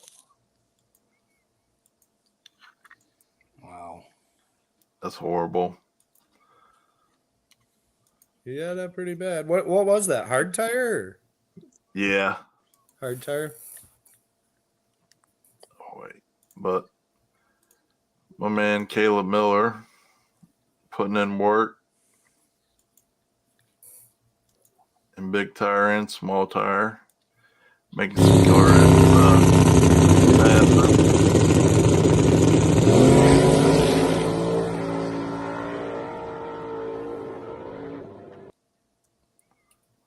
flying.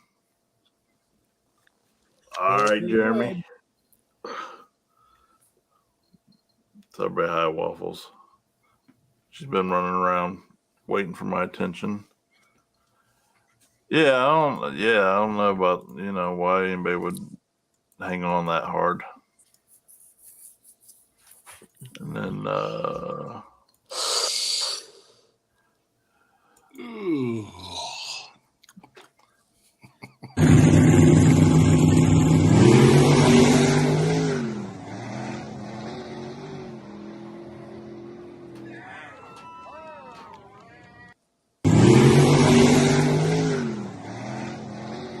speaking of pro mods,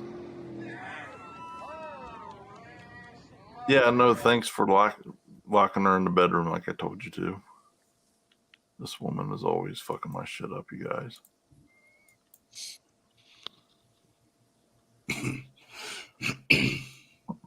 Yeah, it sucks.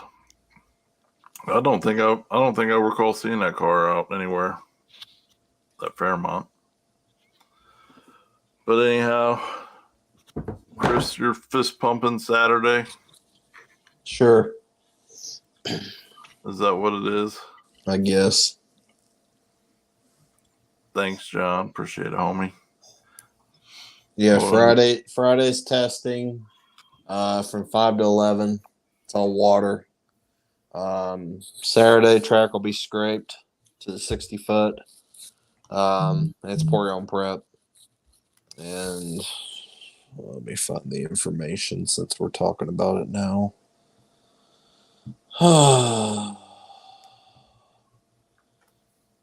Yeah, testing's 5 to 11 Friday. Oh, man. The amount of work that went into that was amazing. Oh. Listen, it's not been a good day. Friday gates open at 4, testing 5 to 11. It's free camping all weekend. Tech cards $30 for both days. Spectators is $20 for Friday or $30 for both days. Saturday gates open at noon. First drivers meetings at 5. First rounds at 6. Tech card on Saturday is $40. So if you want to do if you're racing both days, it's $60 for both days. Unless you're racing only one day, and it's $40 for Saturday. Veterans military free ID, kids standing there free. Any concessions will be there serving up food again. Test and tune again. We're doing kids trick or treat, or actually adults kids trick or treat like we did last year. Small tire class, second chance small tire class if time permits, and we don't have to wipe up everybody's shit because it's October and people like blowing their shit up in October. We are going to do a big tire class. We didn't originally have it on the schedule, but I had some people message the page and ask about doing it. So we're going to do a big tire class. It's a 150 buy-in. It's a street assassin class. It's basically a radio class. It's a street class. It's got a cruise and stuff, mandatory cruise, hard tire class, and a stick shift class. Right now, small tire winner is going to get $1,000 gift certificate to 501 Perfect Converter for any bolt-on converter that you want from Bubba. So thanks, Bubba, for throwing that into the pot for that. I know we're waiting on a couple of other sponsors to throw in on, I believe, small tire, maybe some of the other classes. Not exactly 100% on that, but should be good. Weather looks good. I just looked at the weather, and it's supposed to be in the mid-60s Saturday, so it's gonna be good. Weather's gonna be the evening's gonna be chilly. Cars are going to be flying. So that's this weekend. Pacemakers, Outlaw Motorsports Park, Mount Vernon, Ohio.